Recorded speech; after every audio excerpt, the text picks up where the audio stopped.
Hey guys, welcome back to the channel. This is a story about what if Naruto grows a tail chunin exams naruhina.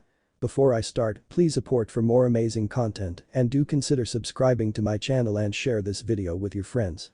This is written by the Cursed Prophet and link in the description and support writer. Let's start the video. Chapter 1. It can't be helped. Naruto's POV. My name is Naruto Uzumaki, genin of the village hidden in the leaves.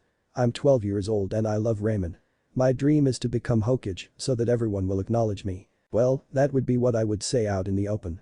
Besides my dream and my age, rank, and where I live, the rest is just a part of my act, a mask to disguise who I am to everybody else. But who am I really? Well, let's just say, I'm not as goofy or hyperactive or annoying as everyone else sees me as. In fact, I'm quite the opposite of all that. But why the mask? Why hide who you are? Before I answer, let me tell you about the time when I had changed. Well, it was another day of stupid D-rank missions that are really getting on my nerves. I mean, the first 10 were acceptable, but 5 months straight it's annoying. I mean, come on.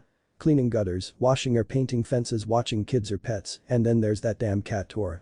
Even the Kyuubi, whom I've known about since year 1 of the academy, agrees with me about that stupid cat. If I ever see that cat again, I swear to God, I'm taking over your body and I'm strangling it. Better hope that I don't beat you to it, Kaiu-chan.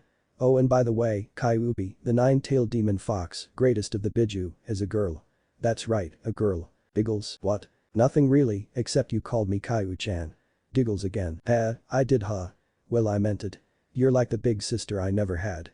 At that point, Kyuubi blushed hard. Really? You mean the kid? She said with hope in her voice. Yeah. Oh Naruto, but why me? I'm the reason you're hated by the village. I'm the reason you're in the hospital often. After everything that's happened because of me, you still don't hate me. Why? And at that time, I knew the Kyuubi was serious. We've never really had a serious conversation since we first talked to each other. And it kind of threw me off guard. She didn't understand why, after all of the name calling, the beatings and near-death experiences, I continued to believe that I could change them. Why I didn't want my life to end, why I didn't hate her. I mean, I did at first, but when I heard her story of how she was controlled somehow by some human, I couldn't stay mad at her. The heat of that question was killing me. But I did not fall to the pressure. I stood my ground. And then, with great conviction in my heart and pride in myself for saying this, I said, because you are precious to me. I know why the villagers hate me. I've known for a while now. They've been blinded, Kaiu-chan. Blinded by anger towards you. Blinded by fear of you. Fear of me. Blinded by grief of the ones they've lost that day. But through all of the beatings, all of the cursing, kicking me out of homes, never giving me any food, never giving a damn about me, I understood them. I understood their troubles, their greatest achievements, and their greatest flaws. I understood all of them. And from then on I also understood, in order to protect those who are precious to me like you, the old man, aka the third Hokage, Iruka-sensei, everyone here, including Sasuke, I must do what I have to. I must endure. Because in the end, whatever doesn't kill me, will make me stronger. Is strength the only thing you need, kid? Girl, are you crazy? It'll never be that important. But like I said before, you, my friends, my home, are what are important to me, and I will gladly give my life for all of you if it was to be used protecting you. Thank you, kid. She said, crying tears of happiness. Sniff, sniff, you're welcome. Now that the moody stuff's out of the way, why don't we go train? Sure. And boy did we train. Apparently, because of Kaiu-chan, I can use all 5 elemental chakra. Neat huh? Oh, and I know tons upon tons of justice that I'm just dying to use. But the old man and Kyuubi asked me to hide my strength until I felt the need to. And with the chunin exams coming, this was the perfect chance. I had to show them who I really was. I was tired of lying. Kaiu-chan was tired of almost coming out in order to stop constant beatings of the villagers. And the third Hokage was kind of tired of the council writing him about me. So the night before the exams, I went to the Hokage tower to pay the old man a visit. I walk in and sure enough, he eyeballing the mess out that crystal ball of his. Probably peeping in the hot springs. Perverted old coot. Kaiu-chan thought, which I assumed was hilarious because I ended up laughing so loud that it brought the third out as gay surprised to see me. He said, Naruto, what are you doing here? Shouldn't you be getting ready for the chunin exams tomorrow? He said with a surprising look on his face. Like you didn't know I was coming. So to keep the eavesdroppers confused I ask a question that would put my unmasking into motion. Gigi, can you use a justice that uses sound? In other words, there are people listening to us right now. Can you put a sound barrier justice up so that they can't hear us? Yes, I can, Naruto. Do you want to see one translation? I'm putting it up now. Oh cool. Ha, that'll teach you guys to listen in on us. Maybe I should as the old man to teach me this just to. When I get a girlfriend who would accept me no matter what, it might C, but before I could even finish my little thought, a red furball we all know interrupted me. Boy, stop thinking such perverted things. Kyuubi said while wagging, her tails. Killjoy I said, then I heard a slight giggle. When we thought it was okay, we began talking for real. So Naruto, what can I help you with? Okage-sama. It's time. I'm going to do it when the chunin exams start. I said in a serious tone. Whenever, and I mean whenever, I called someone their proper name and title, it usually means that I'm serious. The third was a little worried when I said it's time, but he understood. I see. Are you sure you're ready? I've been ready since the day I received this headband. As of right now, the beatings will end. The pain will go away. And the hyperactive knucklehead ninja in the orange and blue jumpsuit will be a thing of the past. I mean, I won't forget what I've done or what I've been through. I mean, how can I? I mean with ounces of rotten food consumed, the countless beatings, the number of hospital visit, the number of times my apartment was vandalized, the day one of my Anbu guard were killed, just to get to me. I paused and began to cry. But they were tears for freedom. Yes, I cried for freedom that sure enough tomorrow, I would receive it. And what was I free from? I wiped away my tears, straightened up, and answered that question. You know, it's quite funny if you think about it. All my life I acted like a fool.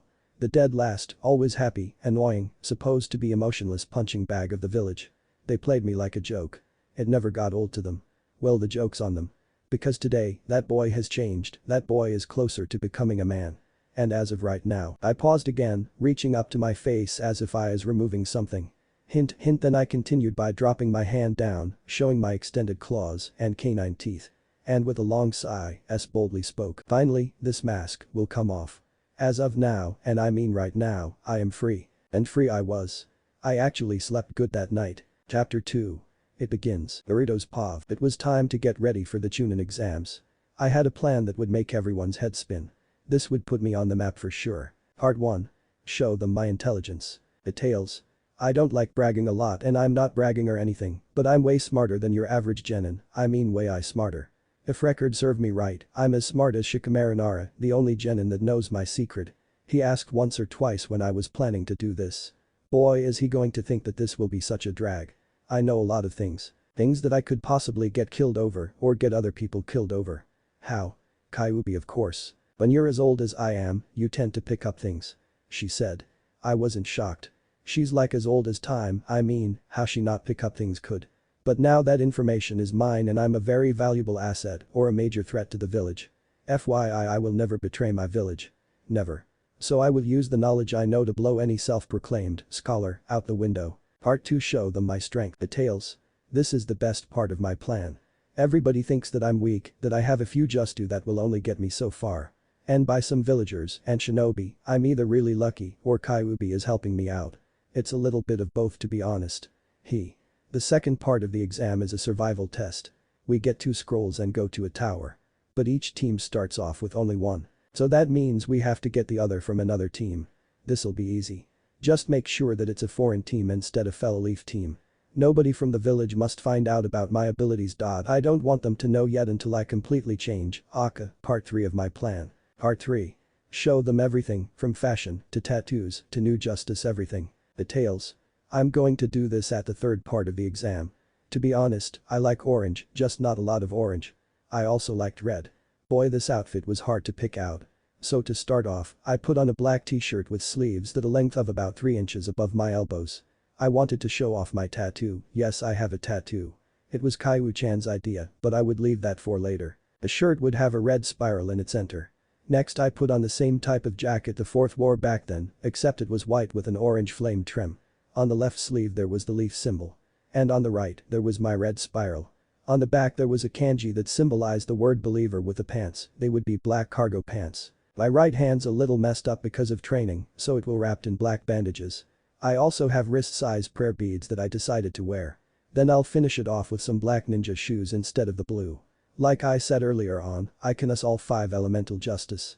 But I don't stop there. I also know medical ninjutsu, which I've dubbed light style, and genjustice that I've dubbed dark style. I also created a new element everybody can use. It combines fire and earth. I've dubbed it the metal style. You need to know at least 1 earth style justu, 1 fire style justu, and the shadow shuriken justu for you to use this. This was a freak accident caused by combining justu. I did not think it would make something more. Now when are you going to do this part? Kyuubi asked, curious as usual. Okay, I know that the chunin exam consists of 3 parts, so I'll do it at the end. To keep suspicion as low as possible. Well, hope it works. Yeah, me too. This is going to be so fun.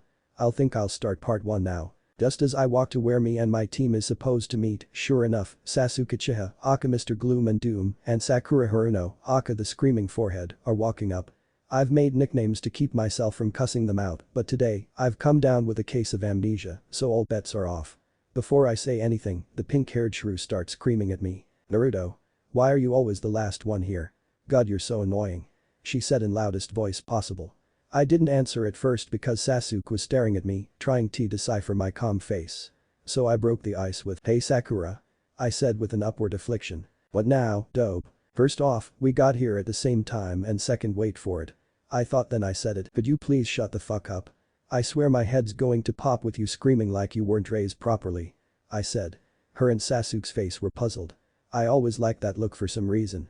Always made me a little happy, this was why I was smiling after I said that. She could only say what? You heard me? Or are beginning to go deaf. God, it's like 8:15 in the morning, nobody, especially me after what I did last night, wants to hear that shit. So be quiet. Oh, and you sand ninja, get out of the tree. The 3 sand ninja did that and then introduced themselves. There was a girl wearing a battle-ready kimono and a huge fan. She said her name was Tamari. Next there was a boy with a puppet with bandages covering it. His name was Kankuro. Finally, there was a boy with red hair, the kanji for love over his left eye, and a giant gourd on his back. He was Gaara of the desert and a fellow Biju container like me. Boy was he messed up in the head. They said that they were just scoping out the leaf ninja that were in the exam. That was understandable, seeing as all 9 rookies were in it this time around. Then they walked into the building. Sand siblings Pav. Who was that boy? Said Tamari. He felt like he was one with the wind. I couldn't ignore him. I don't know, but we have to watch for him. He felt like Gaara for a second. Hey Gaara, did he say his name? That boy was strange. Yes, while we were in the tree, he spoke to me through the wind, Naruto's note. I'll explain how I could do that later. Naruto Uzumaki. Something about him, Gaara said, and then smiled a little. Okay. Kankuro said. That boy is in deep shit. He's got Gaara's attention, and usually, that's not a good thing. Tamari thought as they entered the testing area. Naruto's Pav. What happened to you back there? Before today, you were always loud and apologizing to Sakura about being late, now you're calm and not talking shit. What did you do last night that made you act like this? Sasuke said. He was a little interested in me for a while now. Ever since the wave mission, he watched me a lot. Trying to see what I do next. I tried to pay no attention to it. Yeah. Why were you acting so cool back there, Naruto? She said with a little bit of fear in her voice. Bitch, that's why I cussed you out. Spo fucking talking. I thought about saying that, but I had cussed her out enough for one day. The Kyuubi said. Calm down, kid. So do you want to answer them?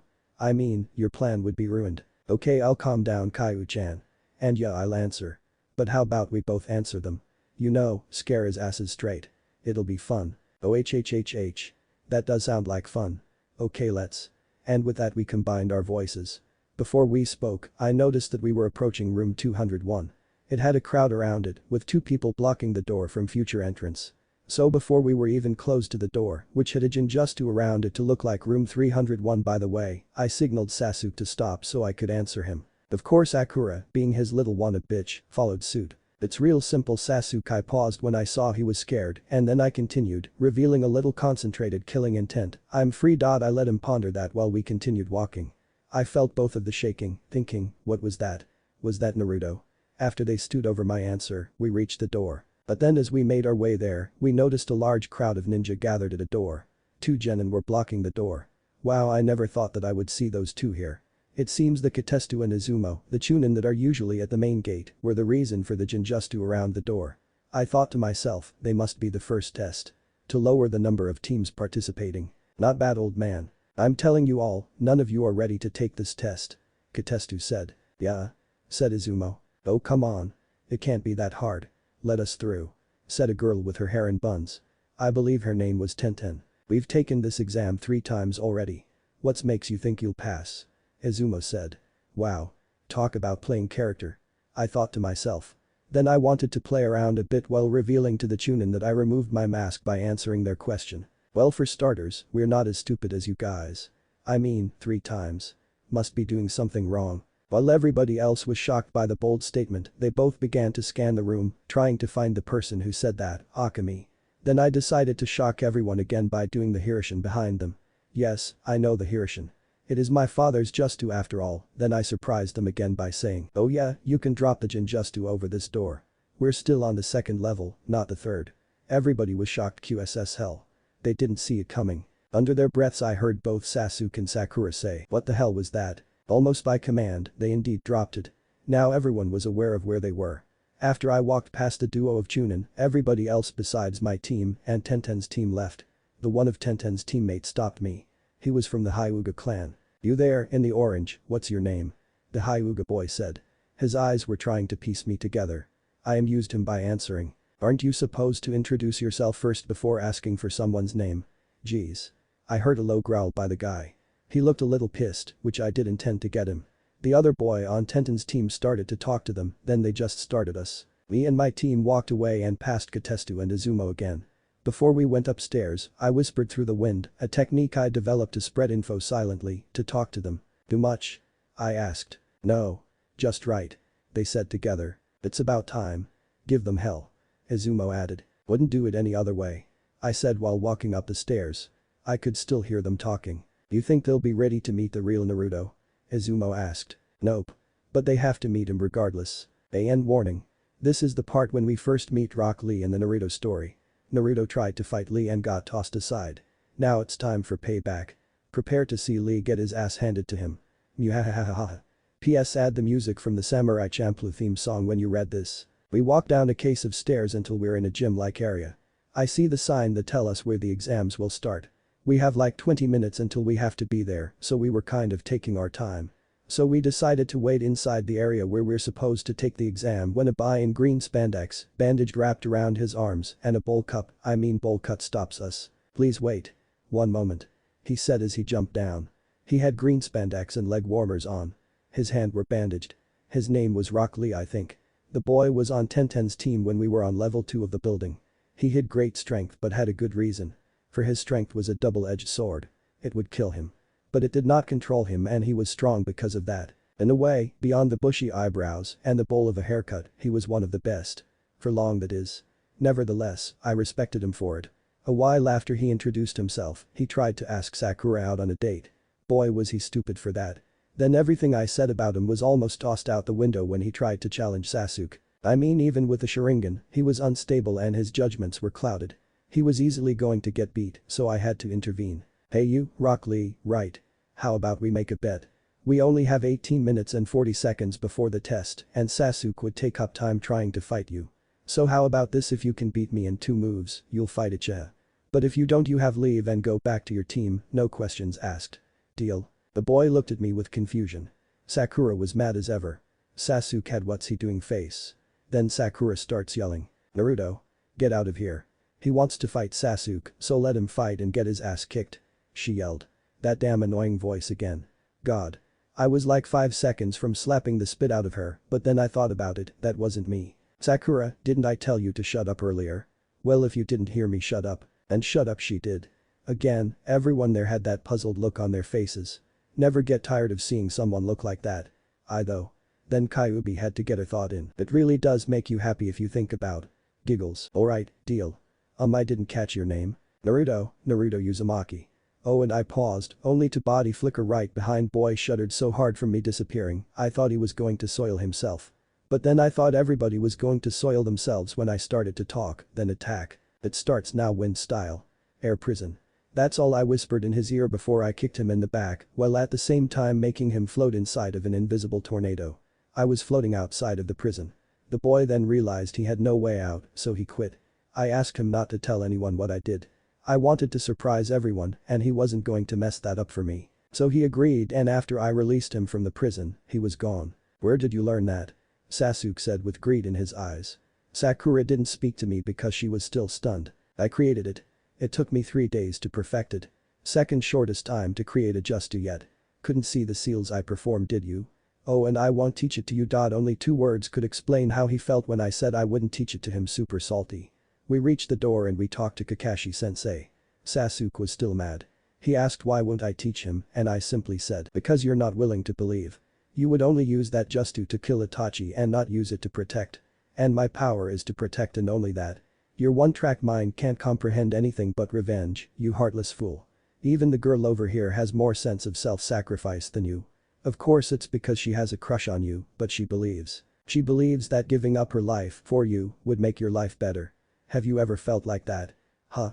Maybe during the wave mission I thought you believed, but now I know I was wrong. No matter what, I will not help you and your selfish goals. Unless you are willing to change, unless you are willing to believe. Then, after my speech, Sasuke was even more mad, Sakura looked like she understood, and Kaiu-chan gave me a mental pat on the back. Now then, chapter 3. My righteous mind. After I answered Sasuke about me teaching him, we entered the testing area. I observed the room, there were some impressive looking ninja here. All of them were from different villages. Sound, rain, grass, sand, and of course, the Leaf Rookie 9 were all gathered for this test. I was happy, I get to show myself to the world basically. Cool. So I walked with my team to a corner where I sat down. Then, like they popped out of thin air, the remaining Rookie 9 come swarming over to where I am.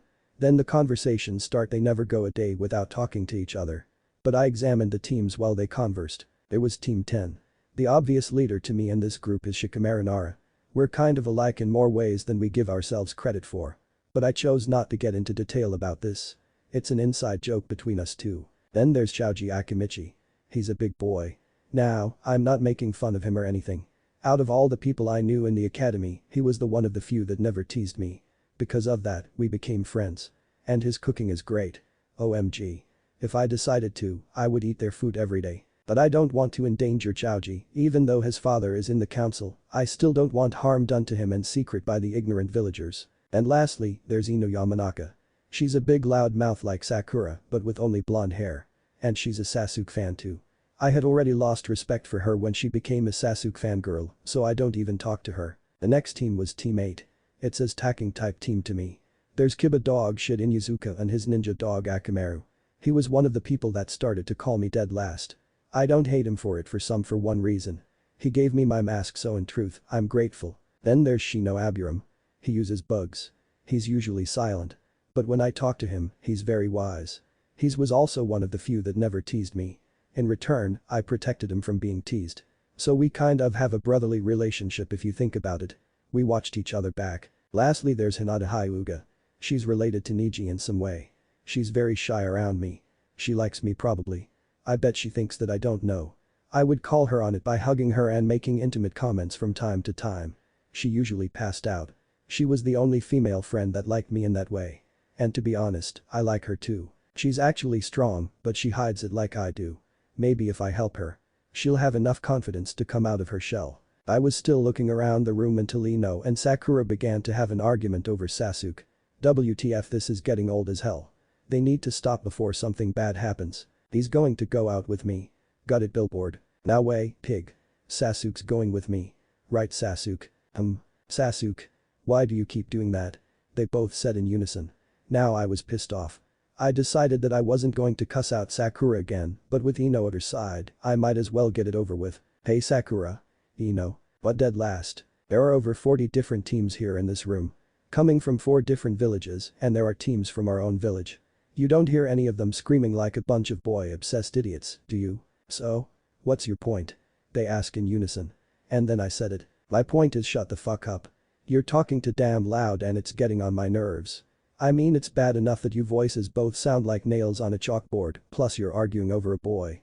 And that boy happens to be the only boy who has no feelings. Look, Sasuke clearly has feelings for neither of you. You're an embarrassment to yourself and to this village when you do this. So do all of us a favor. Stop gawking over him. And stop talking. Everybody froze because of my outburst. Ino and Sakura looked a little scared of me. I understood why. I was angry. I don't like being angry. I never liked feeling that way. But I feel this emotion like everybody else. It's kind of weird. Hinata was a little shaken when it happened.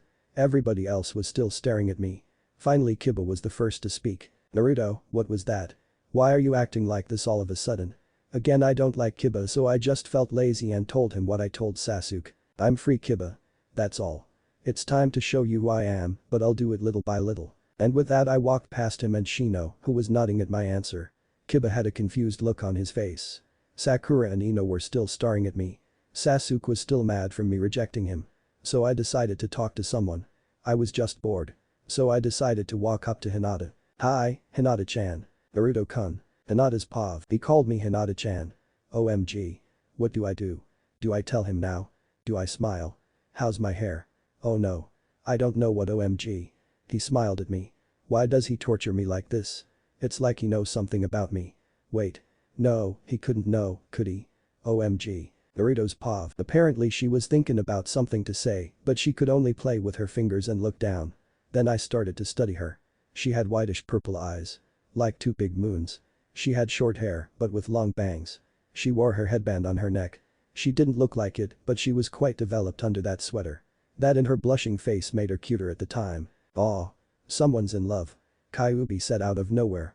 She always did made fun of me when I talk about Hinata. Shut up. Why do you keep doing this? Because it's funny. Giggles. Anyway, just when I was about to talk, some other leaf genin named Kabuto asked us to be quiet. I didn't care about him for the while until Kyuubi warned me about him. She was growling at the time. "Kyu-chan, what's wrong?" "It's that boy. He smells like snakes. I don't know why, he feels evil. Watch your back around him." "Okay." Kabuto then started to shuffle a deck of cards. Apparently, he has tried to pass this test for 7 years. That's quite a while if you ask me. The cards had info on every ninja that he saw over those 7 years. Sasuke, being well Sasuke, decided to ask for info on Rock Lee, Neji, and Gaara of the desert. I overheard the info, these ninja were not bad. Rock Lee only knows Tajutsu, but he did a good amount of missions. Neji was last year's Rookie of the Year, and there was the proof. And Gaara completed every mission without a scratch. Not bad Shikaku, not bad at all. I thought. He's like me, both of us have a demon sealed in us. Both of us are either feared or hated by our own village. Well actually, I'm both feared and hated, but that's not the point. I looked away for a second. Then all of a sudden, I was knocked into what I call the what the fuck. Look, because out of nowhere, Sasuke asked about my info. Somehow, Kabuto had it. I looked at it myself and it said, Naruto Uzumaki, age? 12, date of birth? October 10, rank? Genin, status? 30D ranked missions, 2 a ranked mission, Tajutsu? Academy set, Ninjutsu? None, Ninjutsu? Shadow clones, transformations, other? Whisker-like marks, no parents, no clan relations, blonde hair, orange jumpsuit. Damn, my life's like an open book. But they only know what I want them to know.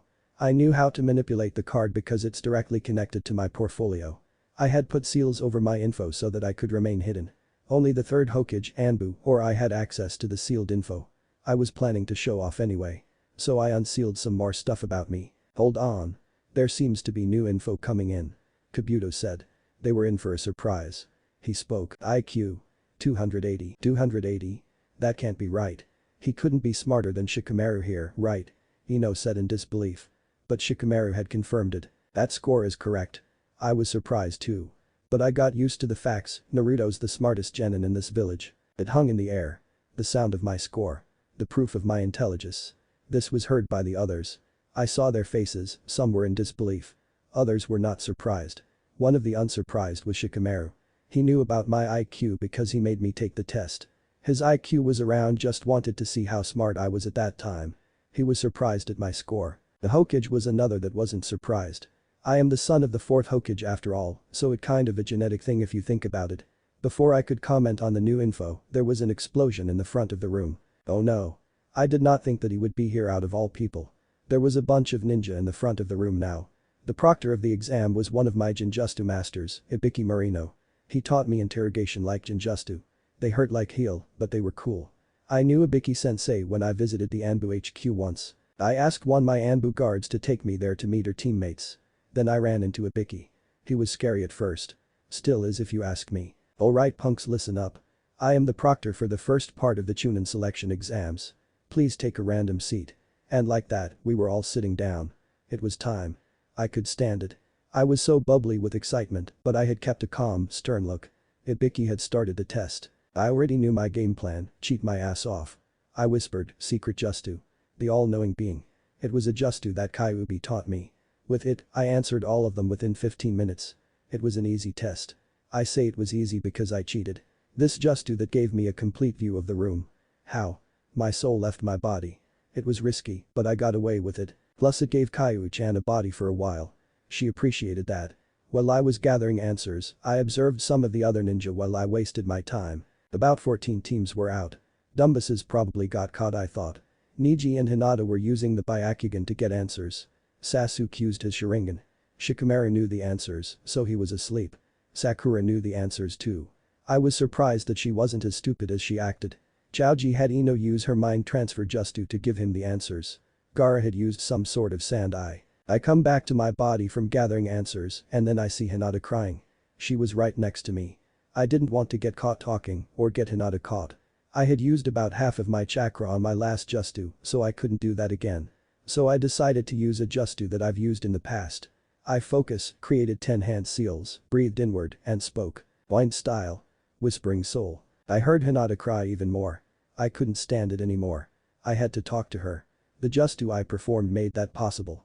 I pumps chakra into my throat and then I expel a subtle gust from my mouth. The gust, powered by chakra, then floats into the air. Now whether someone notices the chakra-filled air or not depend on that person. I can send messages and hear other people talking. It's pretty useful Justu. So I asked Hinata, hey, it's Naruto. Why are you crying? I don't think I'll make it. I'm scared. Of what? I'm scared of bringing my team down because I'm weak. I know. She was lacking confidence. That's why she passes out near me. She's too shy to tell me how she feels about me. I had to help her. Hinata. Who has the right to call you weak? No one. Who tell you what you know or don't know? No one but you. Listen to me. If you believe that you are weak, then those who told you are weak will be right. I heard her whimper more. That part didn't help as much as I had hoped. But I knew the next part would. But, you can't listen to them. To keep going, never to backing down. Believing in yourself, that's what makes you strong. And if you don't believe in you, then I'll believe in you. Everyone can change. They just have to believe that they can. They have to believe that they can break the chains that hold them, to be willing to go through hell and back in order to change who they are. So please, Hinata-chan, believe in you, like I do.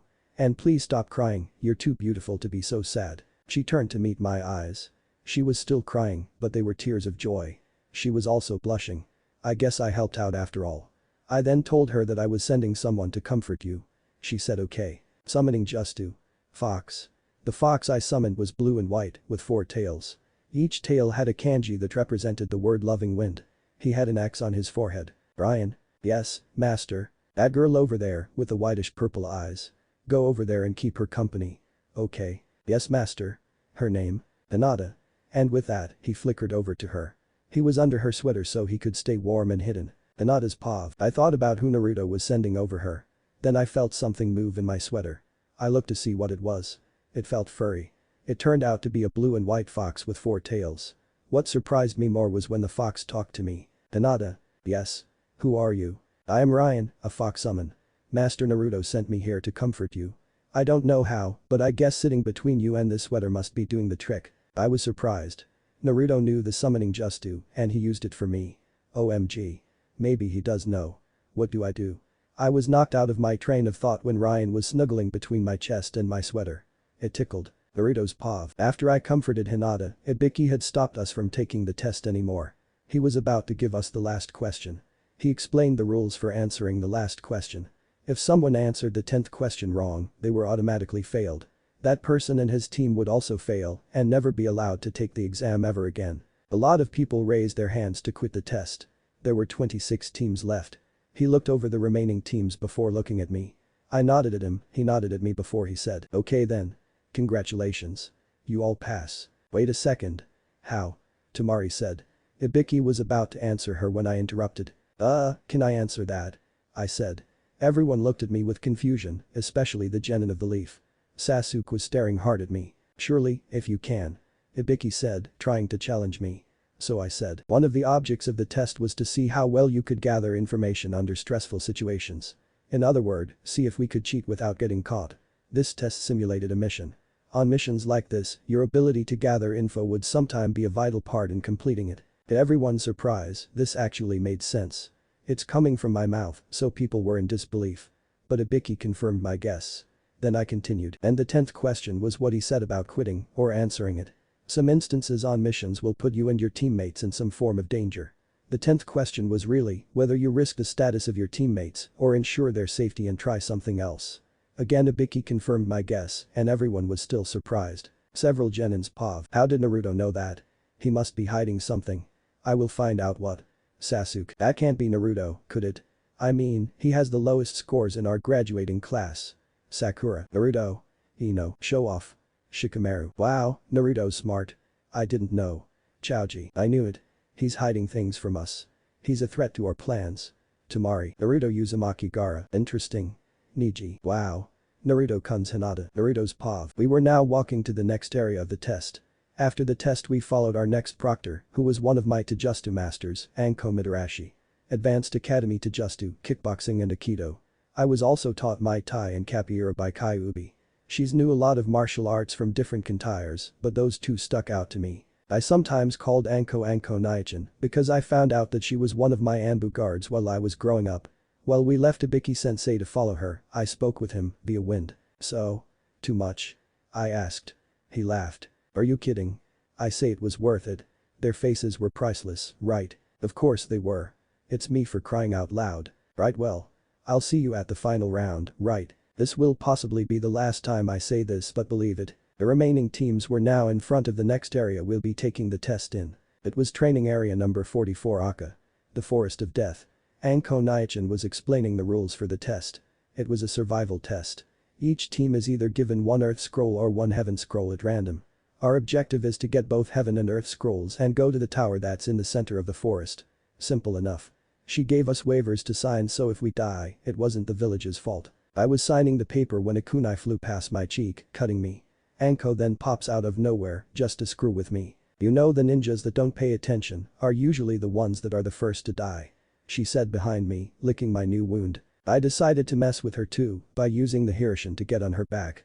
She didn't know that she was leaning over a shadow clone. Then I put a kunai to her neck. At this time I was using the air to balance off of her back. Well, lucky for me, I'm not one of those ninja. You should have known that by now. Don't fuck with me. She screamed. She was mad. I was laughing my ass off. What? You started it. I said, still laughing at her. So? You don't mess with me like that. She then grabbed by the neck and whispered in my ear. Why did you use the Hirishin? You could have been caught. I know. I want them to know. It sounds bad, but it's a part of my unmasking. Which part? She asked. I was giggling. Part 2. Wow. Okay then, don't overdo it in there. We have to fix that when you guys are done. Okay Naichin. SHHHHHH. Don't call me that here, I'm not Anbu anymore. I was a little hurt. So? You're still my big sister to me. I said, laughing again. She smiled and wrapped my wound up with a bandage. She didn't act like a big sister all of the time. But when she did, it was pretty cool of her. Everyone handed their waivers in to Anko, who in turn handed one member that represented their team a random scroll. I received the Heaven Scroll. We then walked to our entrance gate. Sasuke apparently was watching me the whole time. What was that? He said. What was what? I said, acting kind of stupid. You know, that thing with the proctor, it was like you guys knew each other. Sakura said, adding herself into our conversation. I was tempted to cuss her out again, but I just answered her question. I do know her. I usually run into her when I go to the homage's office. I said, lying through my teeth. She bought it, but Sasuke was still asking me a question. I don't care about the proctor. What was that technique that you used to get behind her? Of course, he wants me to still teach him something. He hasn't even tried to change. But it's just one day. You'll know soon enough. And with that, he walked away from me a little. Then I noticed that Ryan had popped up in front of me. Well, something to rub in their face. Aw. Look at the little fox. So cute. Sakura said. Her voice wasn't ear-splitting loud. She noticed that it was on my shoulder. Naruto, where did you get this cutie? She said to me before screaming again. She was looking at Ryan's tails. Why does it have 4 tails? Naruto, you know that's not normal for a fox, right? I know. And stop screaming. This is Ryan. I summoned him. Hi. He said, scaring the shit out of her. He and I shared a laugh before he disappeared. And here comes Sasuke. Does this boy ever give up? Where did you learn summoning? I had the contract with me since I was in the academy. Actually, I signed it before we started the exams. I said, lying again. I hope that I don't start lying a lot. Whatever powers you're hiding, I will find them. He said, with his Sharingan activated. I'm not hiding anything. Well, maybe something before I could finish. Anko Naichin had told them to open the gates. Now then, before you go in there, I have one piece of advice: don't die. That's Anko for you, always talking about death. Then she started the test. The second part of the chunin exam starts now. Anko's Pav, you better make it. I'm not losing the only family I got. Good luck, brother. Chapter 4.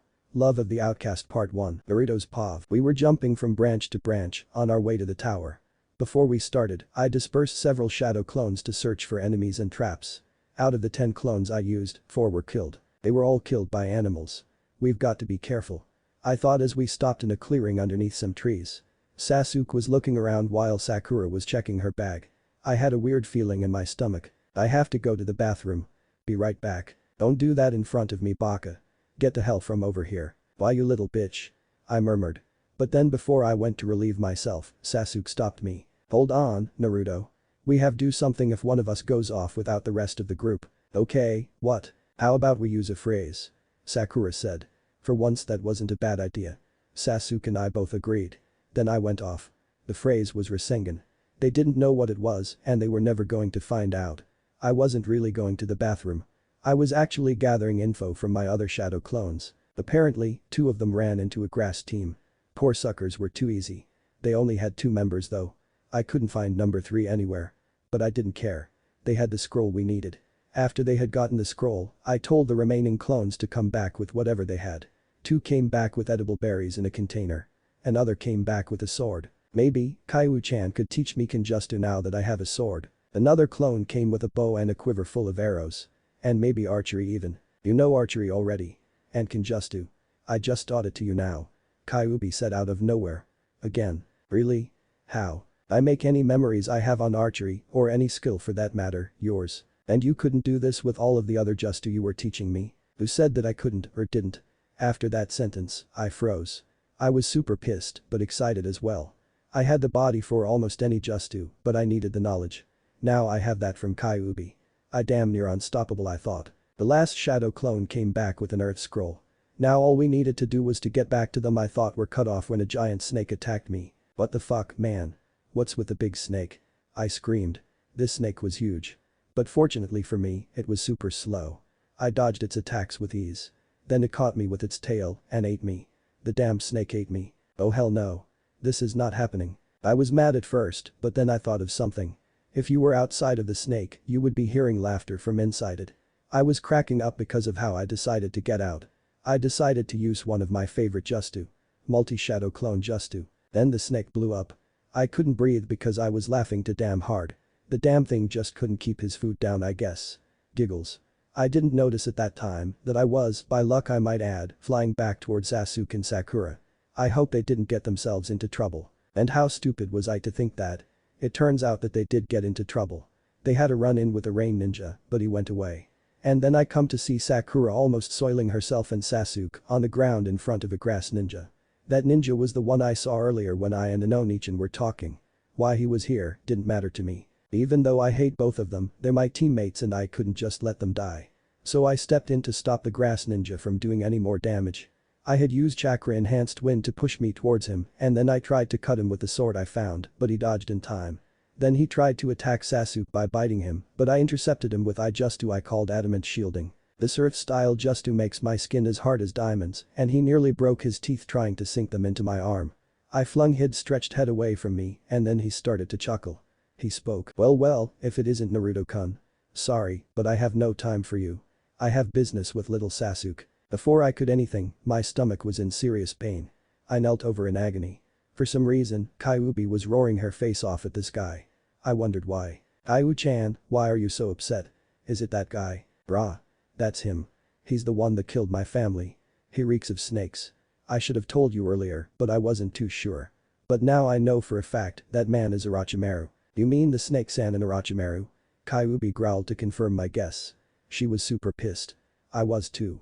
Not only was he a traitor, but he had killed Kaiwu-chan's family and were one of the people that had made my life hell by being part of the reason she was sealed inside of me. Both of us only had one thing on our minds. I'll kill you. And with that, I rushed towards him, ready to rip his beating heart from his traitorous body. There was red chakra all over my body, just like during the wave mission. But this time, it was different. This time, the chakra had taken form. I became a mini version of the fox, but with chakra-made fox parts. Cuckoo.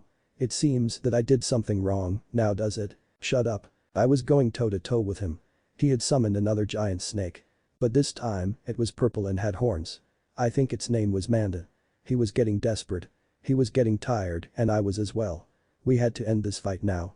So I decided to end it by using one of the Justu I created thanks to Caillou-chan. First I used Earth style. Terra shield to block the incoming kunai. Then I threw the block of rock into the air. Then I used fire style. Great fireball. The heat had melted the rocks into magma. I manipulated that magma into superheated weapons. Kunai, shuriken, senbon, butcher knives, machetes, spears, anything I could think of. The newly made weapons were still hot, but it hardened.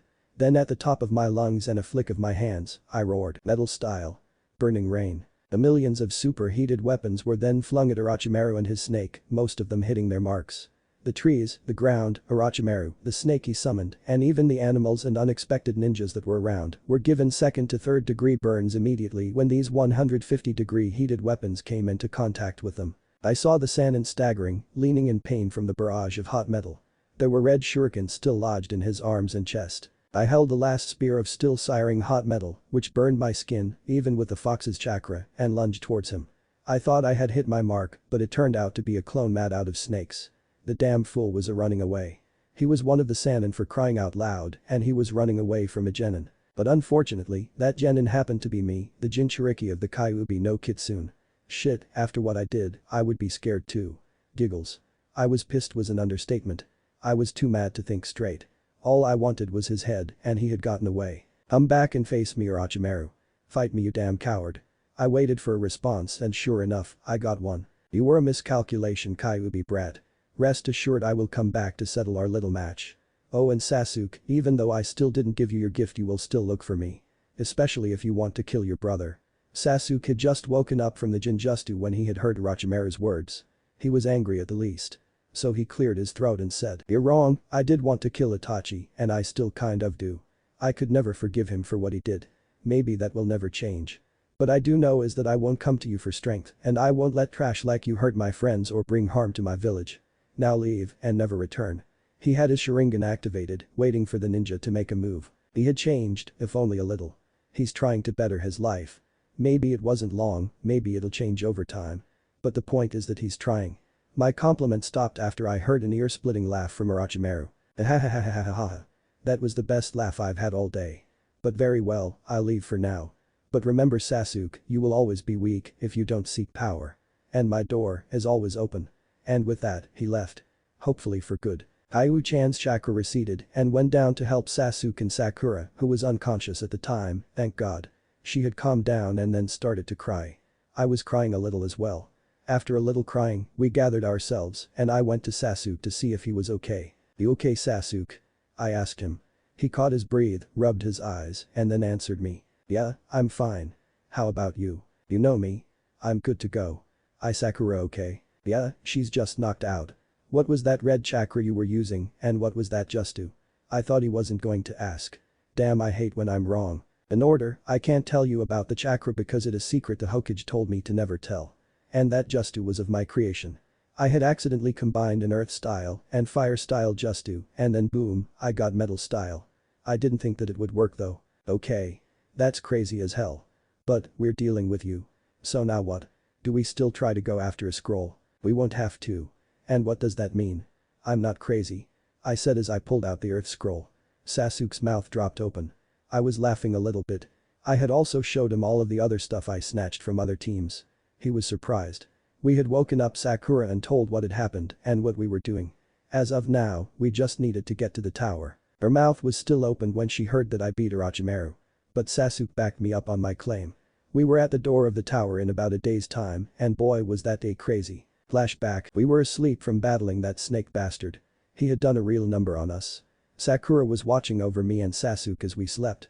Sakura was then attacked by Sound Ninja. "What do you guys want?" "We want the Uchiha boy and his friend. Stay out our way and you will live for a while." "Never." "Very well then. I'm sorry it had to come to this. Kin, kill her." And with that, Sakura had gotten her ass whooped. But she hung in there. She even managed to knock out the other female ninja. But she was overwhelmed by the two men. They were about to attack her when Lee came out of nowhere and fought them. But even he wasn't enough. Then the area got more crowded when the young Ino Shikacho trio came and helped. They lost as well. The genin never stopped coming. After Lee was found beaten, his teammates Neji and Tenten were getting ready to attack. Neji was mad. "Obviously, you like beating on the weak. But when it's my own teammate, you have to face us as well." Neji screamed with his Byakugan activated. The tension was nice and thick. The two men were scared shitless. It was thick enough for Naruto and Sasuke to wake up. Sasuke had Sharingan activated, while Naruto had Kyuubi's chakra in use, making his fox-like features appear. Together they said, "Sakura, who did this to you? That would be us. And if you don't want to look like the other pathetic leaf genin littered around here, you both better come with us. Lord Orochimaru wishes to see you for something special," he said. Naruto was pissed as when he heard that traitor's name, but to his surprise, Sasuke was as angry as he was. For the first time, they were on the same page. "You get the one with the bandages, I got the one with the holes in his hands. Okay Naruto. Fine by me. Let's do this." And with that they beat their ugly Orochimaru worshipping ass back to holes they crawled out of. They said thanks to the teams that had helped them and then they continued to head toward the tower. And flashback, "I thought we were never going to stop. We were greeted by a medical ninja, checking for serious injuries. They didn't find any on me or Sasuke. But Sakura had a very mild concussion. She had to be monitored for the remainder of the test. We opened our scrolls to reveal Iruka-sensei. Apparently, he was to appear and explain the meaning of the scrolls, which I did not give a damn about. I was too hungry to care about anything. Then I remembered that I had that container of edible berries. I went to eat them, but then I decided to share with my team. I mean, teammates look after each other, right? We went to our waiting room and then we saw that the Sand Trio were already here. Gaara was just staring at me. Like he was trying to see under me or something. I was worried about it until I had heard that teammate had made it. I was really glad that Hinata had made it. I ran over there to congratulate her, but Kiba was cock-blocking as usual. "What do you think you're doing dead last? Why are you over here and near Hinata?" "Well, isn't obvious, bitch, I came to congratulate Hinata and you guys on completing the test." "Well, thank you," said Shino. I'm beginning to respect him more and more. Hinata walked right in front of me. Kiba was enraged over the bitch remark. Shino had held him back as promised. "Hi," I said. Simple enough. "Hi, Naruto-kun. You know what? Can you please drop the kun? I don't like it a lot. Just call me Naruto, okay?" "Okay, Naruto," Hinata said. She had that cut smile again. It kind of makes me feel different about her. I mean like good different. I couldn't explain it, but I can. "You like her? Aw, that's so cute," Kyuubi said. "She always does this." "Why?" "Shut up." I was blushing hard. Hinata noticed and she was blushing as well. "That means I'm right. So, what if you are? How could she accept me?" "Don't ever talk like that again or I'll stop healing you for a month. You are a great young man. You're only human, you have flaws like everybody else. And I'm not one of them. Stop being afraid of something that you refuse to let happen. You don't know what she will think about you until you confront her. Trust me, it'll work out." "Are you sure?" I said. She nodded in approval. So I asked Hinata to follow me. I made a shadow clone to keep watch of eavesdroppers. AKA Kiba. "So what did why you wanted to talk about?" "Hinata," I said, grabbing her attention. Then without warning. Without consent, I hugged her. She froze at first. Scared as shit probably. But then she stopped resisting and fitted into my body like a puzzle piece. We stared at each other for about 5 minutes before she kissed me. Hinata's pav. Oh god. I just kissed him. I don't know why. My body feels feverishly warm but it feels right. I can't seem to get away from it. Is it because of Naruto? Does he know? Naruto's pav. Hinata, I know. Naruto. I know that you followed me around since the academy. I knew that whenever we would meet up, you were coming to talk to me, am I right? You were trying to find me for some reason. At first I didn't know why you blushed in front of me or fainted whenever I was close to you, like this, like right now. I said in a loving voice. She felt like rubber in my arms. Her legs were giving way, but she stood. I knew from that kiss that she knew that I knew. There was no holding us back anymore. Then she spoke. Naruto, I know. I've known for a while now. The way you talked to me, the ways you showed that you cared about me. The way you comforted me at times. She looked up at me. Crying. Was it tears of joy? Sadness? Or once again my train of thought was smacked off the tracks by Hinata kissing me again. She was still crying. Then I realized, for the first time in my life, someone was crying for me. Me out of people. Okay. Okay. I get it. You know, you don't have to say it if you're not ready. I said smiling at her. She had stopped crying and just stayed there with me. Then, she said the words that I've never heard in my entire life. For that moment, time froze for both of us. Oh, but I do. Hinata said in a cute voice. I like that. Okay. Say it. Naruto, I love you. I love you too, princess. I said, kissing her again. This kiss was longer than the first. Her tongue was lodged into my mouth, but I liked it. I returned the favor. We walked back to the living quarters of the tower after 25 minutes of talking, but things were different. We were holding each other's hand. We didn't want to, but we separated and went to our teams. I had used my Whispering Souls just to give her a goodnight kiss on the lips. I allowed her to do the same. She said that the air felt warm. Like real lips. To be honest. I agreed. I spent the last 3 days helping Sasuke and Sakura training with Kyuubi myself, and secretly making out with Hinata. Giggles were heard almost every day from somewhere inside the tower. On the 5th day, all of the genin that survived the test were lined up in 7 rows of 3. Then all of our senseis, the proctors and the Hokage, appeared in front of the statue of a pair of hands doing the tiger sign. The Hokage then explained the meaning of the exams. It's to determine each village's strength, and it was an alternative to war. Before he could finish, a sickly-looking jounin by the name of Hate Gecko interrupted him. He then explained that since there were too many genin, there was to be a tournament. If there are any who want to leave, you will escort it out of the forest. Well then, I guess that I'm out. That voice turned out to be Kabuto. I watched as he walked out. I focused my killing intent enough to make him shudder in fear, but he kept walking. Kabuto's Pav. That's the kid from the first exam. If he could drive Lord Orochimaru away and beat him to the brink of unconsciousness, yes, he was almost knocked out when I found him, then this Naruto Uzumaki will be a major problem. Naruto's Pav. After my staring contest with Kabuto, which I won, we all went up to a pair of balconies. He then told us to pay attention to the screen. It would project the names of the people who were going to fight. Those people, however, would be picked at random. The first match was Sasuke versus one of Kabuto's teammates. Sasuke went in for an early kill, using a fireball just. But the Leaf Ninja dodged barely every time. The ninja had a secret up his sleeve that Sasuke learned about the hard way.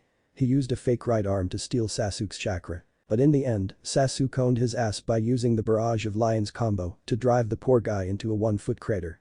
I appeared before him, with Kakashi behind me. Not bad, Sasuke. I said, helping him up. Doubt that you'll do better. He said in a way only rivals could understand. Just watch me. And with that, he was escorted to the infirmary by Kakashi. I don't feel like explaining the details of the other fights, so I'll just go through the main parts. Sakura vs Inotai. Shikamaru vs Kin of the Sound. Shikamaru won us by using his shadow manipulation just to smack Kin's head onto a wall about 5 times. Giggles. Kankuro vs Kabuto's other teammate Kankuro was trapped by the ninja's flexible limbs. But in return, Kankuro broke everything in the ninja's body but his neck. Tamari vs Tenten. Tamari shredded Tenten apart with her wind scythe just to. Lee teleported in order to catch Tenten from her fall. Lee was mad and attacked, but his leaf hurricane was blocked by Tamari's fan. I jumped up when I heard the next 2 names. Kiba Inuzuka vs Naruto Uzumaki. Oh shit. I've been waiting to whoop his ass. After all of his advances on Hinata for the past 3 days has been getting on my nerves. Now he'll pay. By the way, part 2 of my plan will be complete after I pound his ass into the ground. Yahoo! We get the dead last.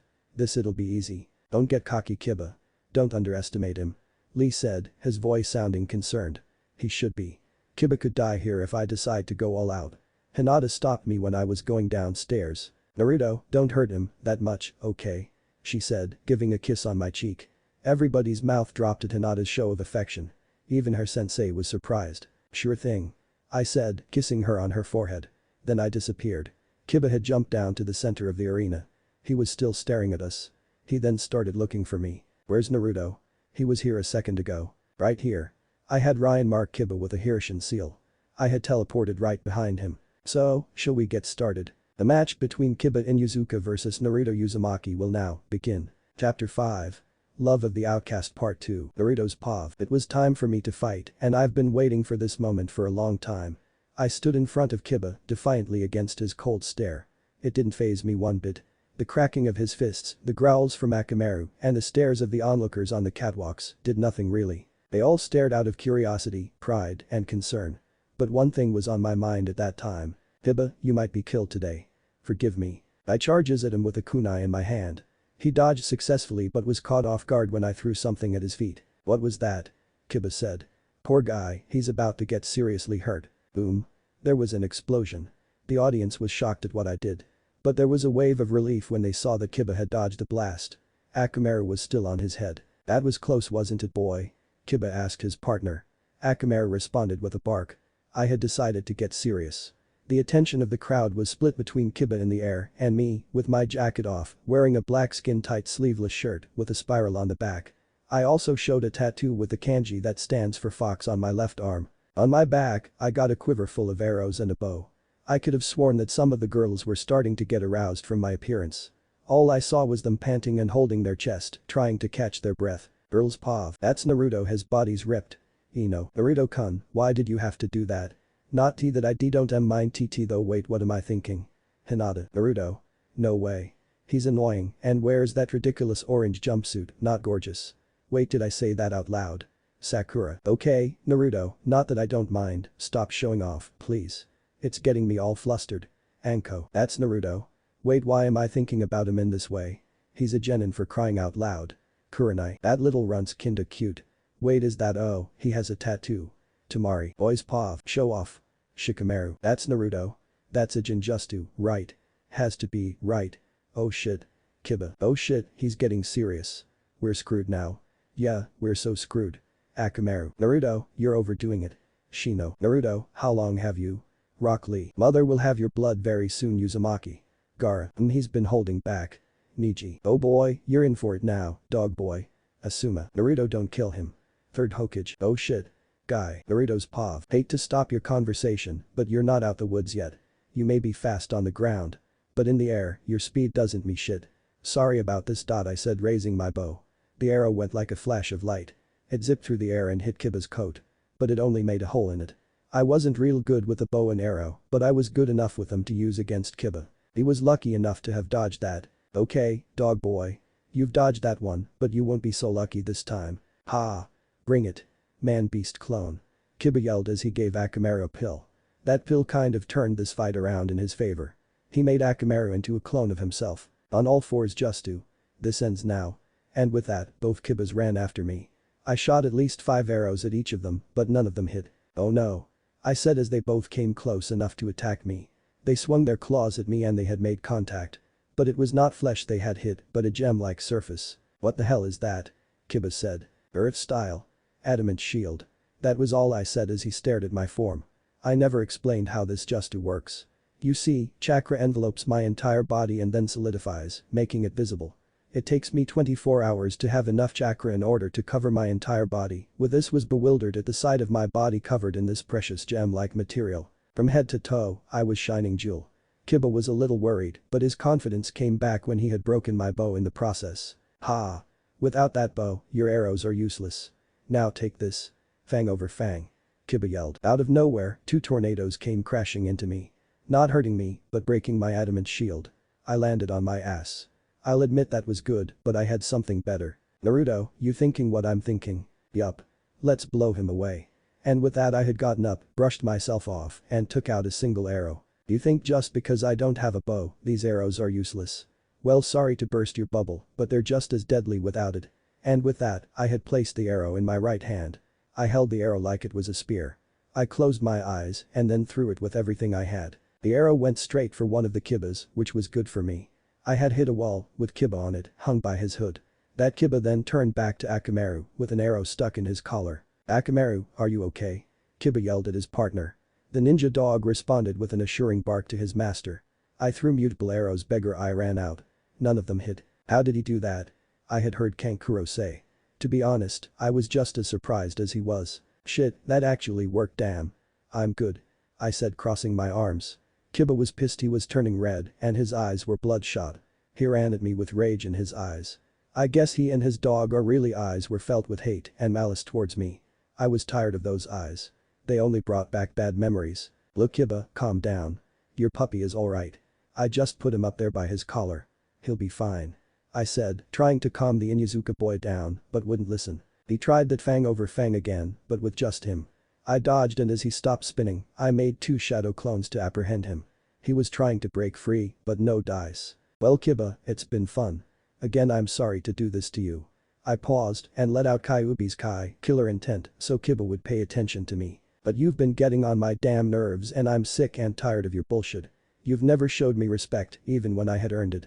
I've done absolutely nothing wrong to you, but you insist on continuing these childish antics. And why should you care about my rank anyway? Rank doesn't mean shit out in the real world. But like some people, you refuse to look underneath the underneath, I said. This shut everybody up. I could hear little groups discussing things. One of them was talking about the people I was mentioning. Another group was talking about Kiba's anger issues. Sure, it was about his dog, but he overreacted. But now I was fixed on Kiba, his eyes now back to normal after calming down. Big deal, so everyone makes fun of you, boo-hoo. Why do you act the way you do, huh? You should act like a real ninja. But then again, with your grades and scores, you're not really worthy to wear that headband. You're just another wannabe. Kiba yelled. Then he knocked the clones off of him before charging at me.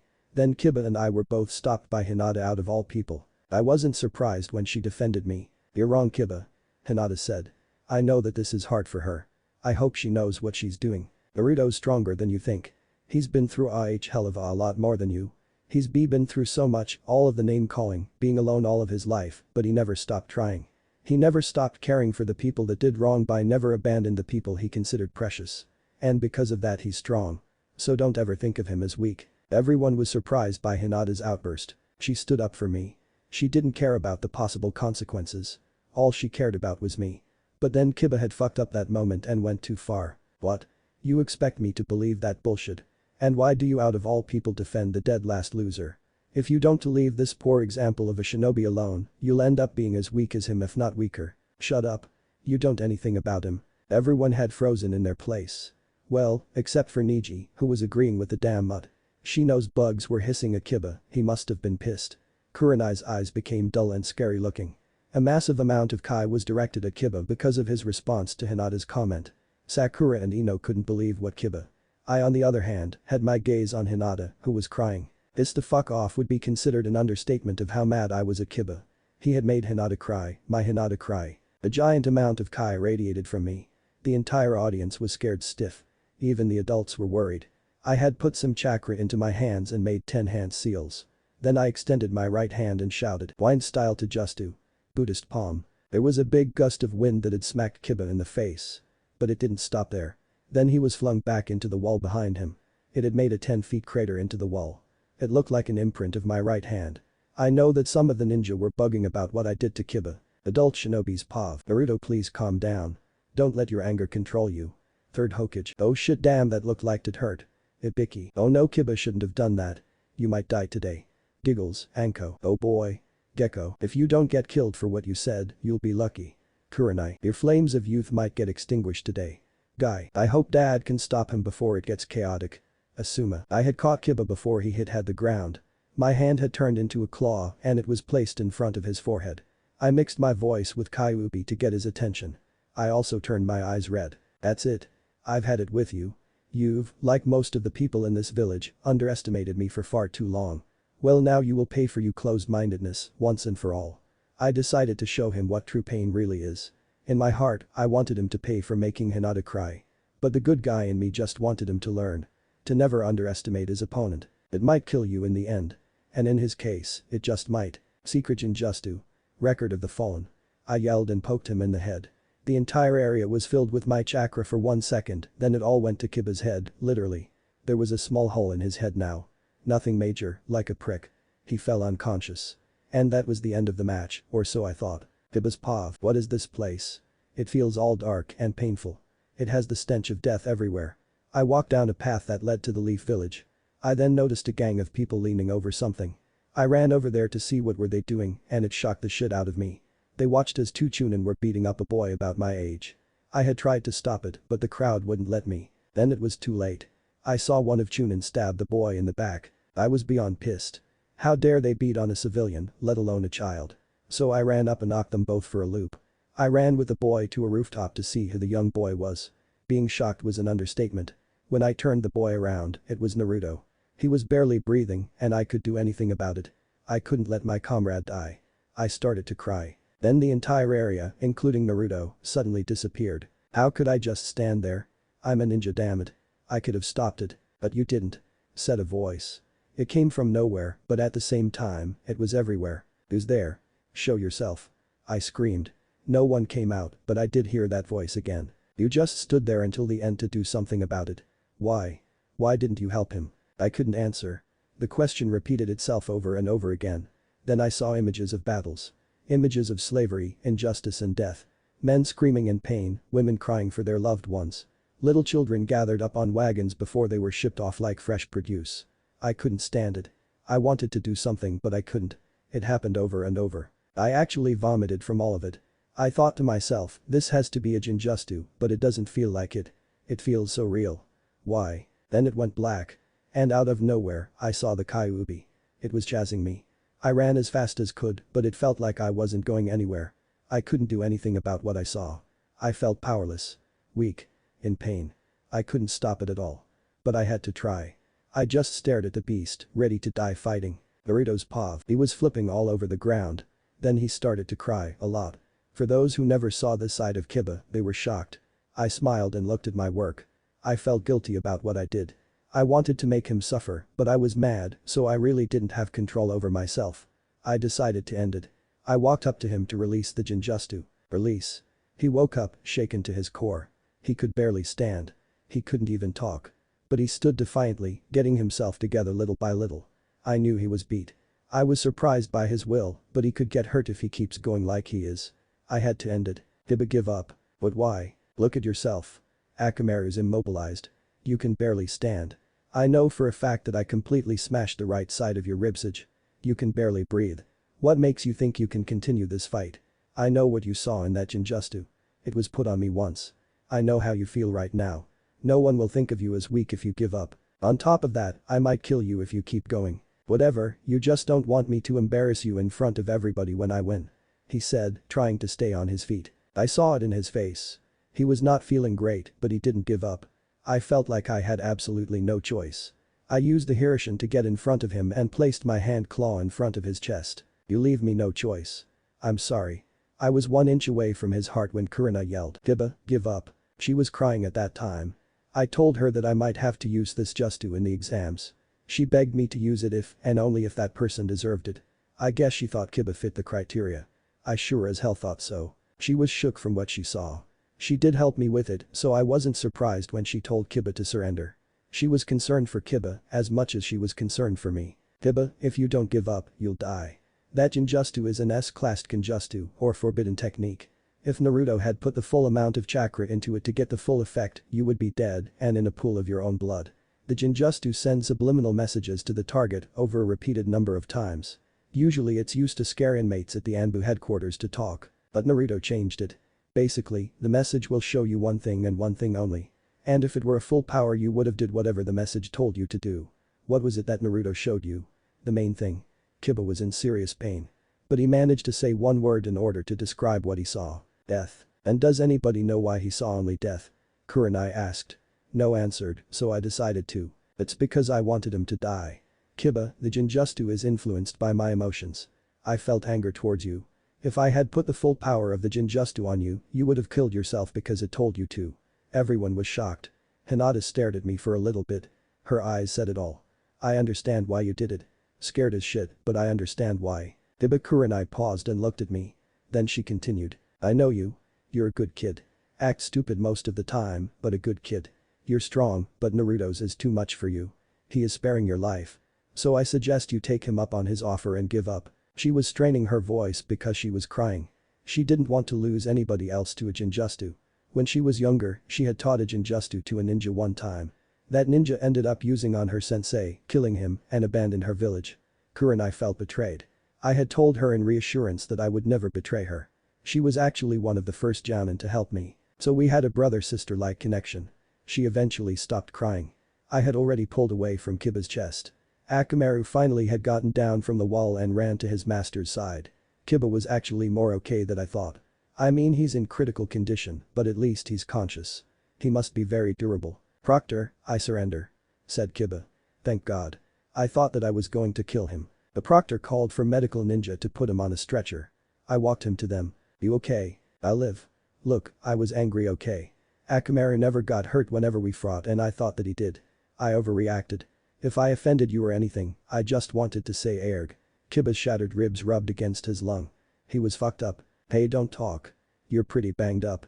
I'll get something to help you heal when this tournament is over. Now go with these med ninjas and rest. And with that he was hauled off the tower's infirmary. I still had my claws out. I wonder if everybody saw my physical changes.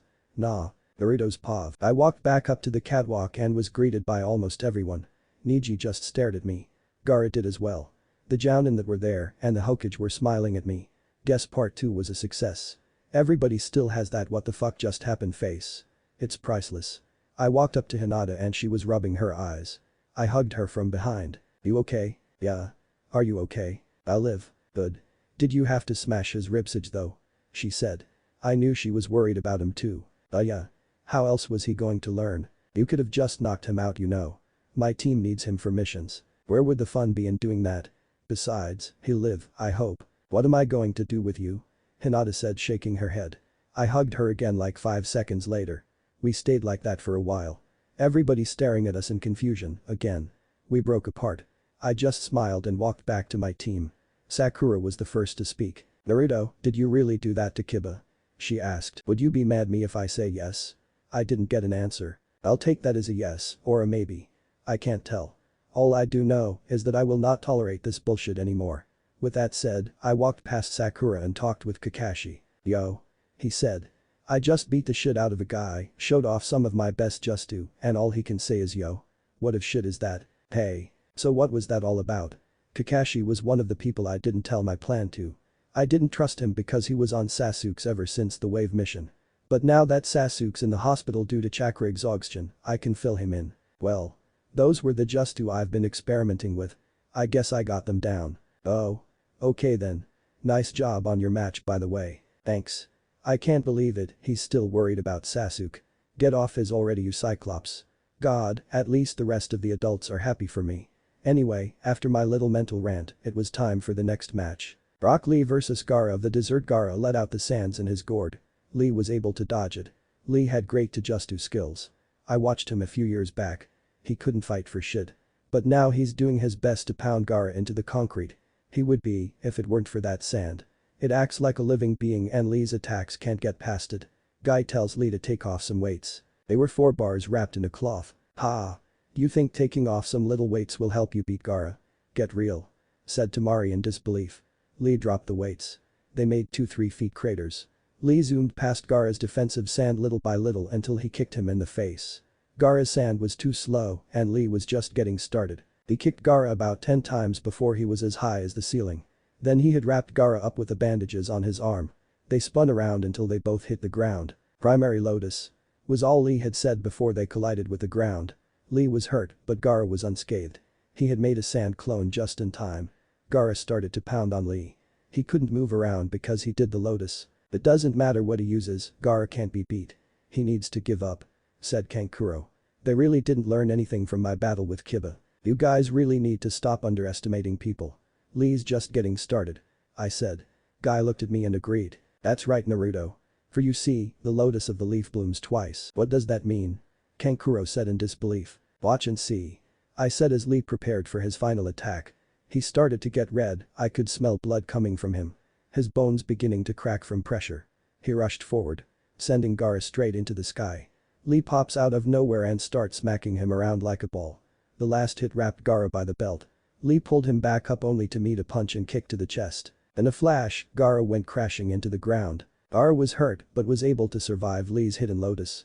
He then used what's left of his power to try and kill Lee. If it weren't for Guy, he'd be dead. He got out of the fight with only a broken arm and leg.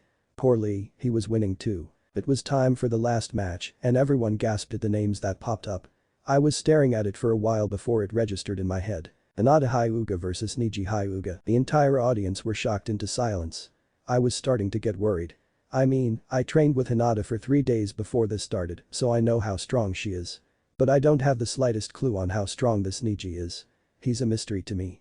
They were about to fight when Neji started to talk. Lady Hinata, forfeit this fight, you're not fit to be a ninja. What? I said. I was starting to get pissed. I didn't even know the guy, but something about him seriously got on my nerves. Kid, calm down. Don't do anything rash. You could get kicked out of the exam. Ayu-chan, with all due respect, do you think I give a fuck about this test at this moment? I didn't receive an answer. She was always quiet whenever I was mad. She tries to let me sort my emotions out on my own. You can't deceive my eyes. You moved your eyes down when you saw me, this means you're remembering something. Something bad that happened in your past.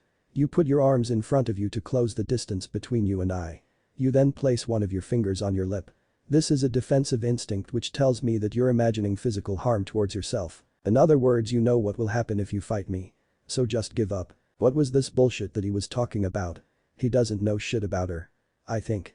But the fact that he's pressuring Hinata to just give up without trying is completely stupid. You're scared of me because you're weak, like Kiba said. You've been spoiled all of your life and never had worked for anything. So face the facts. You can't change who you are, you. Hinata, don't listen to a damn word he says. I screamed. I was pissed now. I could feel Kyuubi's chakra flow through me. I couldn't help it. To see her shake like that. It's just not right. Who the hell is he to tell you that you're weak? You know what you can do, and you know that if you try, you can win. So stop listening to this bullshit he's talking about and whoop his ass already. This was the pep talk I thought I knew she needed. She was a shy girl, but I helped her through that, if only it was a little bit. But she has to stop living in fear. It was all I could do. Naruto, thank you Byakugan. I will not run away. Let's fight. Hinata was ready. Niji looked pissed, but also satisfied at her choice. This gave me a gut feeling, something bad is going to happen. She got into her fighting stance. Very well, don't blame me for what happens. Niji said with a smirk and got into his fighting stance as well. Then the fight began. Hinata was on the offensive for quite a while, Niji was at a disadvantage. Hinata was winning for sure until she had a palm thrusted into her chin, sending her back. She was dazed, but not out yet. She caught him off guard with a sweep kick and landed a palm straight into his chest. He went into a wall. There you go Hinata, get him. I screamed. Some of the ninja that were in the audience were surprised to see Niji losing, of course I wasn't. I helped her with her stamina and I guess it worked out. Niji went on the offensive, but he was hurt. We thought that Hinata was doing fine until she coughed up some blood. She must have taken more damage than I thought. Niji was stronger than her. He was controlling this fight from the beginning. He started to pound at her like she was some little kid. I couldn't take it, but I couldn't look away. She was getting beat, but she didn't give up. After an exchange of blows, Hinata paused. Trying to catch her breath. She looked up at me and smiled. Before charging at Niji again, only to get hit in the chest one last time. Then he started to talk that same bullshit he was talking about earlier. Hinata, don't get up. You're only fooling yourself. I can see you're suffering from the burden that's been placed upon you. You carry the fate of the Hyuga clan. To be a selfish, closed-minded servant of the main branch. Forever cursed to be weak and helpless. This is your fate and you can't change it. My skin was burning. If you paid any attention to me at this time, you would see that my skin was red, my teeth were now fangs, which I was bearing. Kyuubi's chakra coursed through me. You would also see that I was crushing the railing that I was holding onto. The disrespectful shit that was coming out of his mouth, and it was against his own cousin for that matter. It was driving me crazy. Kyuubi tried to calm me down, but she was powerless. I had gained some hope when Hinata stood up. She was holding herself up, still trying to fight. You're wrong, Niji. It is you who is suffering. What was that? You are the one that is suffering because of the fate of the main and branch houses of our clan. You're too arrogant to listen to anything. Too bent up on revenge. It's consuming you to be honest, I pity you. You'll never learn that you can escape your fate if you try. Hinata said, breathing heavily. Niji had enough. His Byakugan flared. The fight was decided in his favor, but he didn't care. He charged at her. That's when I decided to do something about this. I've had it. I will not stand for this anymore. How dare he treats her this way. He'll pay. I completely agree, Kit. This human has disgusted me from the moment I laid eyes on him. I won't stand for this either, so let's show him what happens when he messes with the ones we care about. Agreed. And with that, I had body flickered to Niji's side to teach him a lesson. But Kami, who must like fucking with me, had other plans for the both of us. Before Niji could get to Hinata and I could get to him, we were both stopped. He was stopped by Kurenai, Kakashi, Guy, and Gecko. I was stopped by Anko Nichin and the third Hokage in his battle armor, holding me in place with a staff. I had tried to calm Niji down. Niji, calm down. You promised me you weren't going to let your grudge against the main house take control. Why did you and the others stop me? To protect the main house again. Niji said, trying to break free. Kakashi answered. No. We were protecting Hinata from you, and, he paused. He pointed towards me. Niji was shocked when he saw me. His wide eyes had met my blood-red eyes. He couldn't even move. Actually, a lot of people couldn't move because of the Kai I was exerting. I could have sworn that someone vomited. He saw me with Kyuubi's chakra activated, my claws full of it, ready to tear him to shreds. Satisfied by Niji's silence and lack of movement, Kakashi continued. We were protecting you from him. If that claw of chakra Naruto made it reached you, your head wouldn't be on your shoulders right now. Luckily, the Hokage himself stepped in to stop him.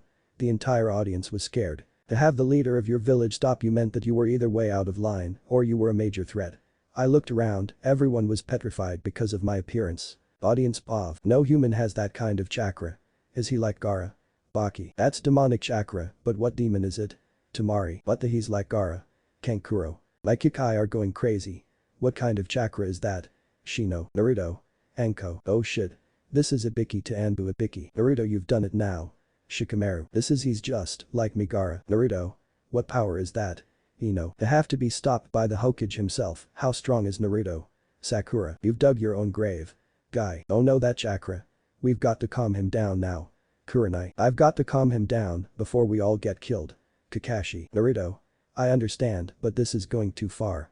Third Hokage. This chakra, what is he Niji? This is bad. If the Hokage lets him go Gecko. Naruto's Pav. Why did you stop me, old man? He doesn't deserve sanctuary for what he did. I was mad as hell. I wanted him to die. I wanted to rip out his spine and beat him with it. I wanted him to pay for what he did. For one, you're scaring everyone who knows and does not know why you look like the way you do. And two, you don't want to get disqualified because of this, do you? You will get your chance, I promise you. He made a good point. Niji was in the finals and so was I decided to settle it there. He's lucky he's not dead. Sue lucky. Anko whispered something in my ear that calmed me down as well. Naruto, I understand your anger. To have a loved one beaten like that and in front of you. It's unbearable, isn't it? But you would be revealing your secret and people could have gotten killed. Please calm down. That bastard Hyuga will pay soon enough. I agreed. Then all of a sudden, Hinata dropped, unconscious. Kurenai had told the medics to come. She's not breathing. Oh shit. As soon as I heard that, I was let go and ran to Hinata's side. She was being raised onto the stretcher. They had let go of Niji as well. I had to help her. Stay where you are, I can help her. I said. The medics looked at me like I was lying. What can you do? If we don't do anything now, she'll die in 10 minutes. That's all the time I need. I said, looking at the third. He nodded to the medics and I walked to her. I had done about 20 seals before my hand was filled with a yellowish-orange chakra. The chakra felt warm to those who were near me. I placed my chakra-filled hand onto my chest. I sighed before I said, healing technique. Piercing sun. The chakra covered Hinata's entire body. Every wound, mark, and scratch completely disappeared. I had started to work on her internal organs. When I was done, she looked like she didn't fight at all. She woke up a few seconds after, like she had a nightmare. Well, what happened? You fought Niji and passed out. You were on the brink of death, but Naruto here saved you. Said Kurenai. She was crying. Kurenai's Pav. I thought she was going to die. But Naruto saved her. How strong is he really? But back to the point, he must have used the Kyuubi's chakra. Thank you, Naruto. Thank Kami for you. Naruto's Pav. You okay, Hinata? Yeah. Are you sure? Yes, I'm perfect. Why is that? I completely healed you. You just need to rest. Thank you. And before I even said you're welcome, she kissed me, full on the lips. I was super red. She got red as well and did something she hasn't done in a while. She fainted. At least she would rest. I made a shadow clone in order to escort her to the infirmary. I was a good few feet away from Niji. He had a look of disgust on his face, like he failed. You, Uzumaki. I have some advice for you. He says out of nowhere. Even after he saw me, he didn't even care. Like I was weaker than him. He better not say anything stupid. A ninja's supposed to exercise silence, so stop screeching like a cheerleader. Also, you have potential, but your actions are influenced by that worthless excuse of a ninja Hinata. I advise you to not to befriend her any longer, or you'll be weak just like her. This never shuts up. Look, Niji. Let me give you some advice. Never underestimate your opponent, it might get you killed in the end.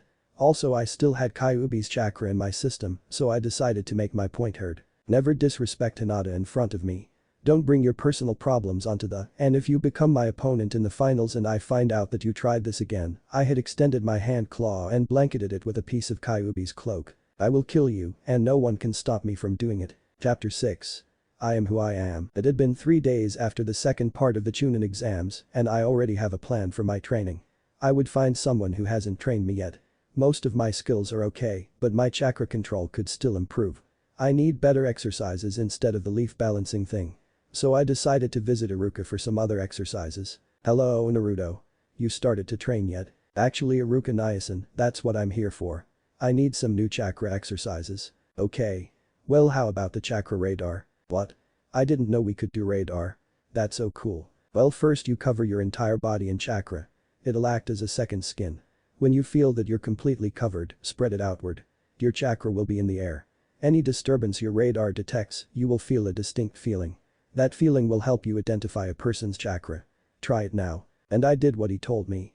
It's like performing my adamant shield, but it doesn't harden. My chakra covered my entire body and then I expelled it. I felt Iruka Niasen's chakra immediately, which felt like cool, refreshing water. Cool. I could feel your chakra, Iruka. It felt like cool water. Really? Well, that's good. Keep practicing with this and you'll be able to pinpoint chakra signatures from far away. Come to me if you need anything else, okay? Okay, bye. I ran as fast as I could after my meeting with Iruka. Iruka was one of the people who started my private training. If he didn't tutor me after school, checked out books from the library, practiced Justu with me, I wouldn't be where I am today, in the final round of the exam, getting ready to fight Nietzsche. Ugh. The sound of his name still makes my blood boil. I'm surprised that I haven't lashed out on someone yet. Maybe it's because me visiting the hospital. Flashback, that was the day after we were dismissed by the Hokage for our 1-month training period. No one had talked to me after what happened after Hinata's fight. They just stared at me. I mean, I wouldn't talk to me either. Apparently, I looked like a crazy monster. But could you blame me? I visited Hinata when she was in the hospital. She was being treated for chakra exhaustion. Luckily, my piercing sun technique worked better than I thought. I walked past Hiashi, her father, when I went towards her room. He had a look of concern, but then he smiled at me and let me pass. What was that all about? I thought as I went past. There weren't guards in front of her door, now why is that? Don't they know that her emotionally compromised cousin tried to kill her? Did they even care? Or was she saved by me? I didn't know. All I wanted to know was if she was alright. I walked into her room, she was sleeping. Her dark indigo hair, waving around from the breeze in the window, her cream-colored skin that was soft to the touch. I couldn't help but stare. Then an annoying voice interrupted my little moment of peace. Like I said, someone's in love. Shut up. Naruto and Hinata sitting in a tree, Kissin. Shut up. During my little conversation with Kyuubi, Hinata wakes up to me talking to no one. This was embarrassing. Am I interrupting something? She said. I whipped my head around to see her smiling. No. How are you? Good. Good, that's it.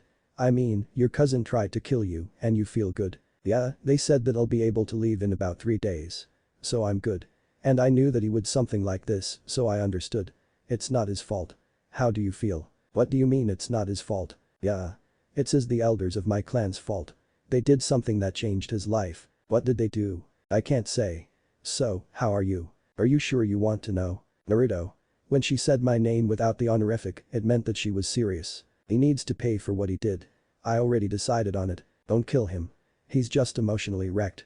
Like I said, it's not his fault that he's like this. I'll try. He still needs to learn. He thinks that he's the only one that's had a bad life. That'll change. That's all I'm asking.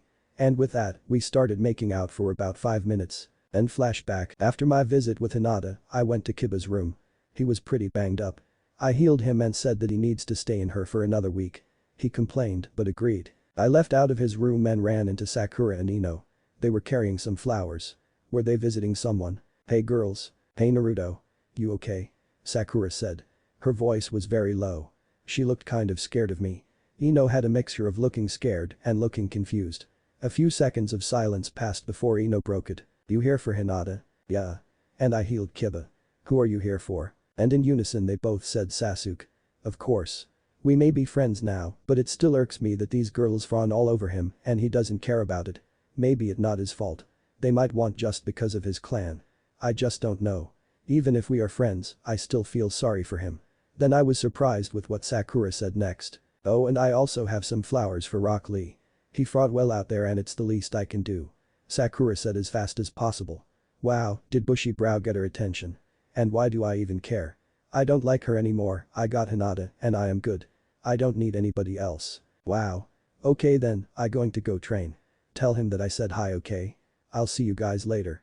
And with that I body flickered to the next area of the hospital. There I ran into Kakashi sensei, who was reading his Make Out Paradise books. Ugh. Who in their right mind would make that kind of crap to read? Might as well make it porn with all of the detail they have in it. Hello Naruto. How was your hospital visit? It was alright. Look Kakashi sensei, I need someone to train me for the final exam. All of the jounin that I know of has trained me. All who remain are you and Guy. And I haven't been able to find him. What about some of the jounin that you don't know? Most of them I can't find, or I don't like them because of the hate they have for Kaiu-chan. Well sorry, I'm training Sasuke to go up against that Gar guy. My hands are tied. Are you serious?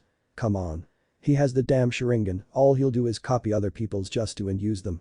That's not really training. I'm sorry, but he's not strong enough, and besides, I believe that you'll win, just find someone that fits your style of training. Kakashi said and body flickered away. I cursed under my breath. I walked out of the hospital and towards the hot springs. There I found Ibisu looking into the river. He then started to stare at some guy that was leaning on the border of the women's section of the springs. Oh no. Please don't be him. I thought as Ibisu ran towards the familiar silvered-haired man. Then what I feared was confirmed when said man summoned a giant toad. The toad pulled out its tongue and slammed Ibisu on his head.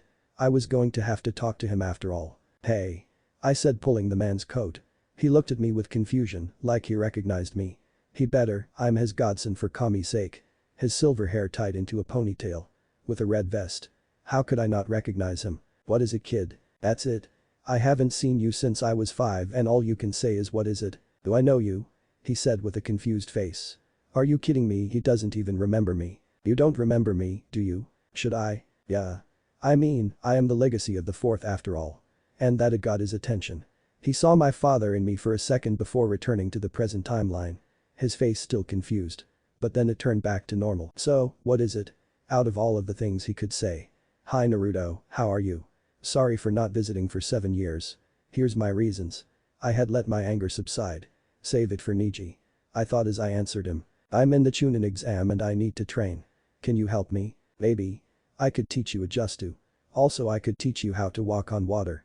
What elemental chakra do you have? Well my chakra was originally just wind-natured, but because of Kyuubi, not that it's something bad or anything, made it so that I'm equally good with all of the elements. What? Was all he said. That face cracks me up. He's looked so stupid. Jiraiya's pav. Well, at least the fox is good for something. But I still don't believe that it means no harm. Only time will tell if it's pulling Naruto into a plot to try and escape the seal. I'll have to look at it later. Okay, and how's the fox? She's fine. Been alright since you left. She's been helping me train. Oh yeah, she said it's not some plot to get out of the seal. She just wants to help me. Okay. Anything else I need to know before we get started? Yeah, I can purify her chakra. Again, what? How can you do that? I don't know. Kaiu-chan says that it has something to do with the seal. That's one of its functions. Somehow I'm speeding up that process. Kyuubi will be fully purified in about a year's time if I keep using it. So somehow both of you can speed up the chakra purification and Kyuubi will still exist when it's done right. Yup. In a nutshell. I can't believe it myself. Okay then. Here's the deal. I'll try to teach you the 5 jutsu I have in this scroll, then I'll let you sign the Toad contract. Deal? Okay, but I already signed a contract. He has that infamous what the fuck look. Priceless, just priceless. What contract? Hitsune. You helped me find it. Don't you remember? Aha, oh yeah. I remember that. That was your first time outside the village. Anyway, we'll see if the boss summon for the toads will make an exception. I'll see you tomorrow. This boy is full of surprises. With a little more training, he'll even surpass his father. I gave sensei his father's scroll for the Hirshin, so maybe it's time for him to learn his other jutsu. Naruto's pav. Yeah, see ya. And it was like that for every time we would meet up. It was the 3rd week and I've learned 4 out of the 5 jutsu. Earth style. Terra shield. Fire style. Toad flame bomb. Water style. Great whirlpool, in honor of my mother. And wind style. Blade cutter. Hiro Sennin decided to give me the last jutsu after I signed the contract. Before I give you the lightning style jutsu, I want to get the summoning out of the way. Okay, did you sign it? Yeah. As I looked over the names of the previous signers, one was stuck out the most. Minato Namika's dad. Wow, this was a shocker. I knew dad signed the toad contract, I never thought about signing it myself. I ended up summoning a small toad with a white mohawk and a blue hooded coat. He also had a beard. Jiraiya couldn't stop laughing until he actually saw who I had summoned. He did a double take. Ah. Was Jiraiya's response as he got the attention of the frog. Who summoned me? Jiraiya, what do you want? It wasn't me who summoned you here, Pa. Oh? Then who then if not you? That would be me. I said, getting the old-looking frog to look at me. And who are you? Naruto Uzumaki, sir. I was a little surprised. Why was it so small? Kid, this is Fugaku, father of Gamabunta, the current Toad boss summon. To summon him required double the amount to summon his son. Wow. Maybe it's luck. Far from it, kid. You got the talent. You just need to train. I was now nervous. Nervous as hell. Kid, you have the strongest Biju in existence sealed inside you, you can handle this small thing. That's not what I'm worried about. Then why so nervous? Because you have to talk to him. You're the boss for the Kitsune contract. You both have to agree to let me use both of you. Oh. Right. The people are going to freak if they see me again. Hey, I got an idea. What? Use my yang chakra. They'll still feel my presence, but it'll be the exact opposite of what they felt when I was last here. Wait, you can separate your chakra. How? Well, in reality I am generally good, like every other being in existence, I have an evil or yin side. To separate them momentarily is nothing big to me. Okay then. I hope this works. Summoning Justu. Kyuubi no Kitsune. I said as a puff of smoke appeared. With it a giant, now white fox, with rose-red eyes and red-tipped tails, now stood before us. She looked cool in that form. Kid, what are you doing? You trying to get yourself killed? No. Both boss summons need to agree to me summoning them. Now shut up and watch. Kyuubi's chakra could be felt everywhere, like it spread out like a plague. But it felt different. A kind, protective feeling that washed over you. It felt like when your parents comforting you, their love being around you at all times. Like there wasn't a care in the world. She then changed her size and shape. She was now a 13-year-old girl. She wore a white long-sleeve shirt with roses on them. She had a red skirt with a white trim. Her features are what made her stand out. Her eyes were crimson with slits for pupils. Her hair was white and went down into a ponytail that went to the center of her back. Her ears were on top of her head and she had 9 white tails with red tips. Hello. Kyuubi? Is that you? The frog was surprised to see her here. Jiraiya was very confused. He hadn't seen her in 13 years and now she's a boss summon. And a babe. Must be driving him insane not to be able to flirt with her. Yup. This is what I look like when I'm not angry. So Kyuubi, why are you here? I'm here to talk about the deal for my kid. Naruto, could you come here please? And with that I walked right in between them. Both of them staring at me. Jiraiya was eating popcorn and waiting for something bad to happen. So much for asking him for help. As you know, I was sealed inside of Naruto. And because of that, I let him sign the Kitsune contract when he found it. I owed it to him after what had happened to him over the course of 12 years. Wait, what are you talking about? Pa said. Then Kyuubi began telling him about her being sealed into me, the bullshit I went through in this village, and all the up till now. Pa was impressed and also sad. Pa, Minato, why did you do this? Was it because of the prophecy? Anyway, your child is quite impressive. To have been through all that has happened in your life, you still wish to be Hokage. You're just like your father. Always defended your home and the ones in it. Willing to give your life for those you know and don't know. How could I not agree? Naruto's pav. So can he summon your clan? First, I'm sorry for what happened to you. Second, Naruto, your father, Minato. He was a good man and I truly miss being by his side. Was always in pretty interesting battles. He was never able to summon me though, so that means you're special. I would be honored if another Namikaze required me and my clan's help. He bowed and disappeared. Well then, looks like my work here is done. Kid, if you need anything, please feel free to contact me. Bye. And with that she disappeared. Jiraiya had his mouth open the entire time. Well, that went well. I said, breaking the silence. Jiraiya snapped out of it then. Okay kid. Well, now that that's finished. We better get going. Sarutobi-sensei probably wants to see you and me. He said, lowering his head. We walked through the street.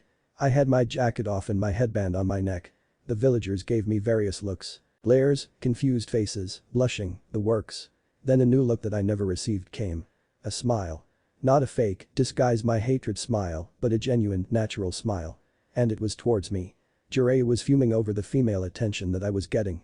Not that I didn't like them checking me out, it's the fact that I'm taken. I don't want to hurt any girl's feelings or get beat by Hinata if she found out. Naruto and Jiraiya-kun. Just the two I was looking for. I need a word. The third said as we entered the office. He was smiling, a lot. Like everybody else in the village. Must have been Kaiu-chan's chakra. The entire village felt the presence of the Kyuubi. Anbu were swarming everywhere. I was worried that the seal had broken. The feeling, however, was pleasant.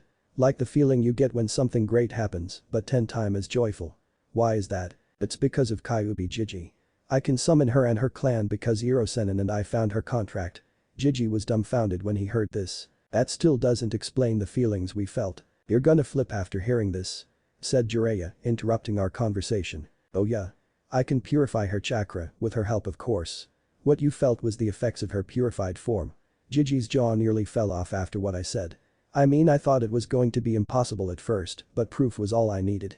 Jiraiya was laughing at his sensei's face.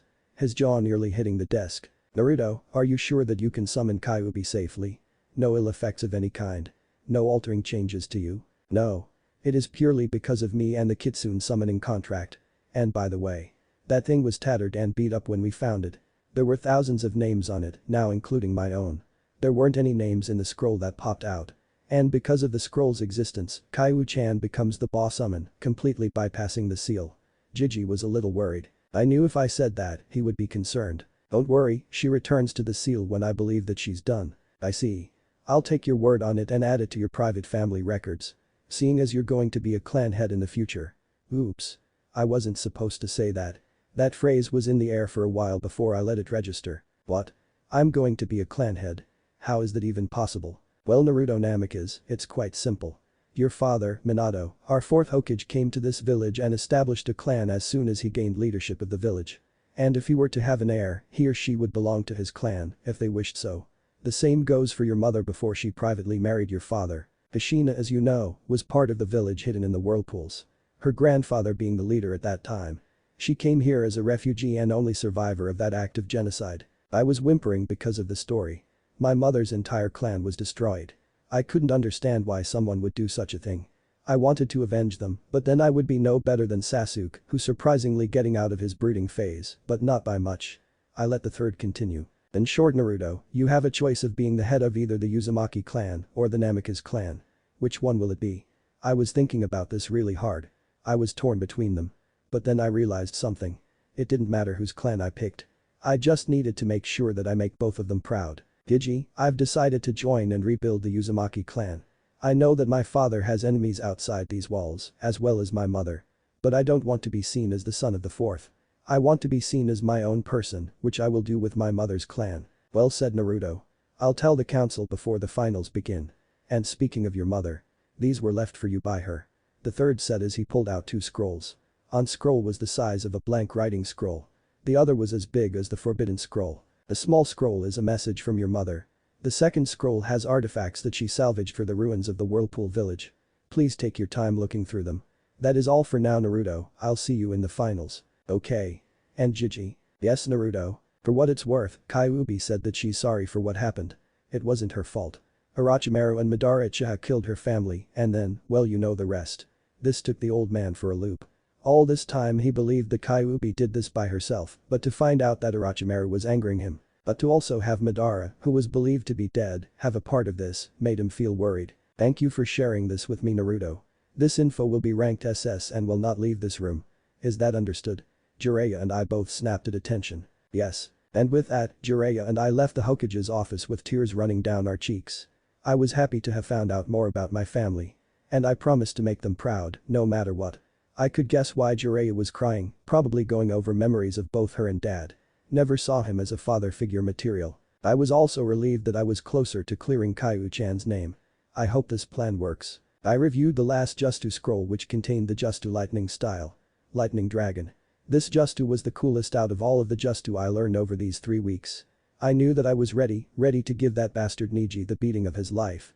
And to show everyone the real me. It's the last 2 days of the 1-month training and I was doing last-minute training for the past 3. Perform Muay Thai, Aikido, and Capoeira kata twice, check. Finish Kenjutsu training from Dad's scroll, check. Had Hirishin kunai knives made in bulk, check. Extra large pouch, black belt, black holster, check, check and check. Now only one thing remains. I never touched the scrolls for some reason. I was eager to see what was in them, but something else that was important came up. I went to my parents' grave to pay my respects. I had 2 red and 2 white roses for them. I would usually say hi, talk about upcoming event that include me, which were the chunin exams this time. And lastly place flowers onto the tombstone. But this time was different somehow. I could feel it. Like someone was there. Hi mom, dad. It's me again. It's almost time for me to participate in the exams. I know you guys will be watching, right? Then out of nowhere, of course I will. Now what kind of parent wouldn't watch their son? The voice out of nowhere. This is going too far if this is some kind of prank by the villagers. Who is out there? Come out. I yelled, but no one answered me. But then a figure did come out of nowhere. These figures were covered in a gray aura, like they were misplaced. She was Ghost. But who they were left me happy and confused at the same time. I had taken out a picture and compared her to the ghost that was in front of me. Besides the gray glow, they looked exactly alike. The woman was as beautiful. She wore a light red kimono with white swirls and a white rose in her hair, which went all the way down her back. She also had a headband tied around her neck with a whirlpool insignia on it. The metal plate was attached to a blood-red cloth. She walked towards me. I, on the other hand, was frozen from the sight of the person that was in front of me. Only one word escaped my mouth. Mom. She embraced me in a hug, crying crocodile tears. She let go after 5 minutes and began to speak. "Hello, Naruto-kun. How are you? I don't know. My day was predictable as every other time I did this, to come and see you. But this is a little different from last time. Why did you pop up now? That's a good question. When you come here, you're exposed to a lot of spiritual energy. It usually doesn't affect humans, but you're an exception.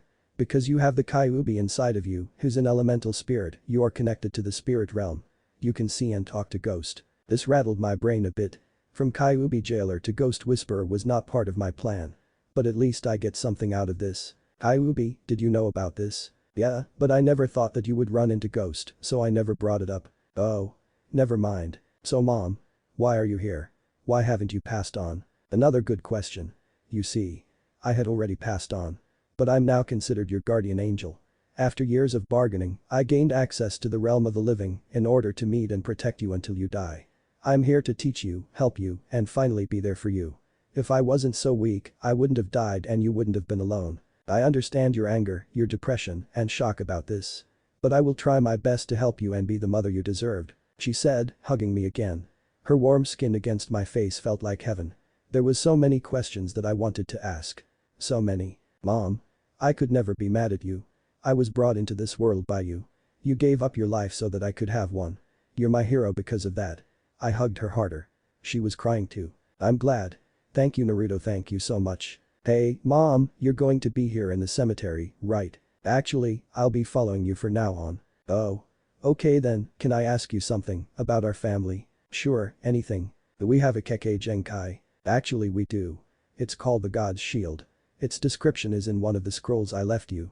You did get the scroll, didn't you?" "Actually, I just received the scroll a few days ago. I wasn't able to read it because it was getting ready for the exams." "It's okay. I might as well explain it to you now. It hardens our skin to be as hard as tempered steel, if not harder.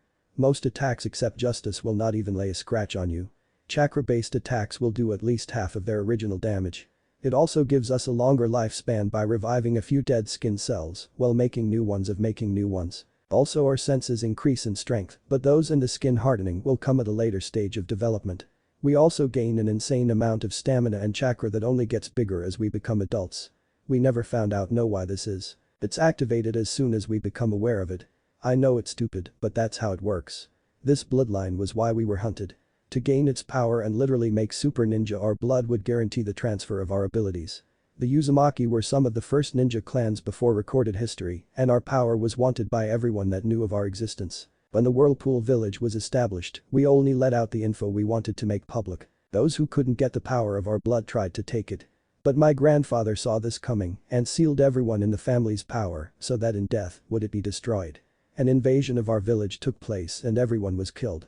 I got there too late and saw Grandpa lying in his own blood.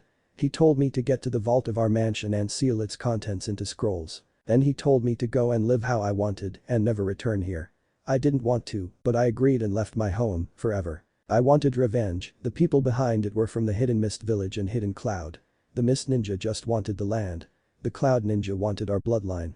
When the Cloud Ninjas found out that I was here, they tried everything to get to me and also try and steal the Byakugan on many occasions. These events led to me meeting your father, the beginning of the Third Great Ninja War, and to your father's nickname, the Yellow Flash. It also led to my nickname, the Red Whirlpool. I was absorbing as much info as I could. I, out of all people, was a part of a legendary clan.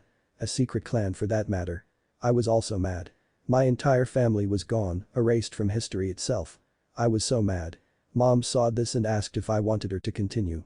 I said sure. After the war, I had decided to privately marry your father Minato and place my family's valuables in the hands of Namikaze, knowing that they would be passed on safely to future generations. Our history was destroyed when the Whirlpool Village was destroyed. Forgotten from the world. Don't get me wrong, I loved your father with a passion.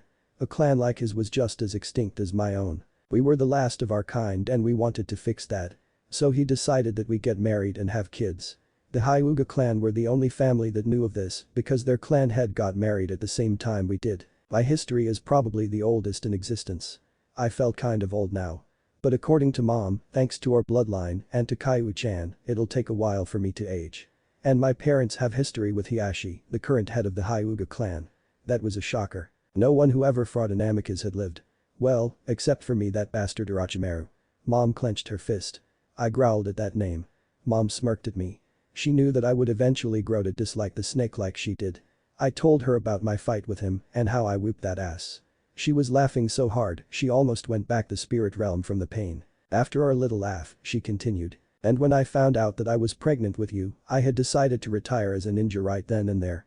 I wanted to see my bloodline continue. To see the name Uzumaki rise again. But I knew that would change when the Kyuubi attacked. I was stressed out to the point of my healing factor going into overdrive. Many females in our clan died after at least 2 kids because our healing ability is overused. It was really rare and sad when a woman would die after having 1 child. It meant that the bloodline was strong in that child. I didn't care about that because I knew that if I died, Minato would take care of you. My hopes were so high. I was shocked when he told me that he had died sealing Kyuubi into you. I wasn't mad, but relieved. Kyuubi was a good friend of your father and I. We actually knew each other during the war. I had ran into her in the forest. We talked and we've been friends ever since. So when he had seen her go berserk, he knew that it wasn't her fault. So he sealed her away so that she couldn't harm me, you, or this village. The thought of you being harmed took its toll on me, and it was then that I died from blood loss. Ayu, did you really meet my mother? Yes. You never asked if I did or not, nor did you ask if I knew your father, so I waited until I felt like you were ready to find out. I was crying. My dad was really the hero everyone saw him as. To give his life to save other, to do what was necessary. I had respected him even more. And my mother made sure that someone was in my life to watch me grow up. I loved Kyuubi more like a real sister now more than ever. Thank you, Mom. You helped find out more about my origin, and I appreciate that greatly. And now I have you and Kyu-chan. Will you be at my side during the finals, cheering me on? Of course, son. I wouldn't miss it for the world. Oh yeah, who was that Hyuga girl that you've been smooching on? You know about that, Mom. Oh, don't get defensive now. I hear things from other spirits. Plus you've shared everything else to me, so you might as well spill it. Who is she? Mom said as we walked towards my house. I explained to her how my relationship with Hinata started. From simple and constant acts of kindness. From admiration and inspiration to full-blown love. She went on and on all the way home. She wouldn't stop talking about it. What am I going to do? Now I'll have her on my case. You should be grateful, she's just trying to know you. She only listened to you and never had a chance to talk to you. To hug you and protect you at night. She deserves to act this way. You're right, Caillou. She does deserve this and I can't deny it to her. In fact, I want to make it permanent. I said with a foxy grin. Naruto Namek is Uzumaki, what are you planning? Nothing you need to know about, not yet anyway. Kyuubi stared at me for a while before going to sleep. I had talked to Mom about the contents of the scroll she left for me. It indeed had the full description of our bloodline and how to use it. I just have to place chakra all over my body and keep it there. The big scroll had a 4½ foot sword with a blade made of white steel. The guard had whirlpool on all 4 sides. The blade was white as snow and had a razor's edge. The kanji for Kyan Uzumaki engraved on its side. The sheath had 5 red whirlpools going down it, the family symbol was made of gold and was in a glass case. The last item was her headband. She explained that in his father's vault were the rest of her family artifacts and the inheritance I would gain from both of them. I was ecstatic about it and I was not about to go to sleep, but she insisted that I do. Author's Pav. Kashina looked over her son. His spiky blonde hair covering up his eye. She rubbed his whisker marks, the only things from stopping people from mistaking him for Minato. She then kissed his cheek and whispered something in his ear. Something that would sleep now, my little maelstrom, it's time for a hero to be born and a legend to rise. The path of the god's shield will be walked again. We were protectors of the world and now it's your turn. Naruto's Pav. It was time. Finally, this mask, this poor, excuse-filled shell of who I pretended to be now dies today. Now, standing in front of the mirror, was the real me. In a black t-shirt with my family symbol in the center, with a dark orange trim at the bottom. Over that a white long neck jacket with a dark orange flame trim. The bottom of it was torn up. The inside was a dark orange with a black flame trim, made to be turned inside out. On the left sleeve was the Leaf Village symbol, and on the right was my red spiral. On the back of the jacket rested the kanji that represented the word believer. My pants were now black ninja pants with many pockets. I had my family katana. My headband was now black and was extra long. My hair went down to the middle of my back and I had a light tan. People are going to think that my dad came back from the dead. Well, that's what my mom said they would think. She did when I was done dressing. My white leg holster was filled with kunai and shuriken strapped on my right leg. And a pouch full of 3-pronged kunai was on my waist. My arms, from the center of my fingers to halfway up my wrist was covered in black bandages. I was rushing to the arena, hoping that I would make it. I was at the front gate when I noticed the person I was facing. Niji, talking to someone about fate and destiny and all that other bullshit. I'm going to enjoy making him eat those words if I don't kill him first. The finalists all lined up in front of the Hokage. Before I went to take my place, I summoned a kitsune to lead my mother to Hinata and create a connection between the two. She wanted to talk to her and the one-tailed white kitsune, Alice, was the one Kyuubi recommended. When she was in position, she was to sit on top of Hinata's lap, stating that the connection was ready. Hinata's pav. Hinata Hyuga, I am Alice. Master Naruto has summoned me so that you could talk to someone of importance. I wondered why Naruto would want someone to talk to me. But I didn't think that a summoning was needed to do so. It was so cute. I couldn't help but hug it. Hinata, where did you get that fox? Kiba asked. I was still mad at him, but he was still my teammate. From Naruto. Oh. He was very careful around me now. He should be, see that my boyfriend, still trying to get used to saying that, is the one that kicked your ass. I brought my attention back to the little kitsune that was in my lap. And who am I going to be talking to, little one? That answer was given in the form of a grey glowing woman sitting in the empty seat next to me. The young kitsune, Alice was it, sat in my lap. The woman had on a white dress with short sleeves with blue swirls that resembled whirlpools. Her hair was rose red and went all the way down to her butt. I activated my Byakugan and noticed that she was made of pure chakra. Like it was given form. What almost gave me a heart attack was when she talked to me. Hello Hinata. I'm Kushina Uzumaki. I'm Naruto's guardian angel and his mother. This threw me for a loop. I was about to run until I looked at the demon fox and she nodded her head in reassurance. This ghost wasn't lying. She was Naruto's mother. What am I going to do? Hello, Uzumaki-san. It's an honor to meet you. I said, trying not to stutter. I was nervous as hell. I'm talking to a ghost with a white demon fox on my lap. Plus, it's not just any ghost, it's Naruto-kun's mother. Would she approve? Would she haunt me if I didn't care for her son?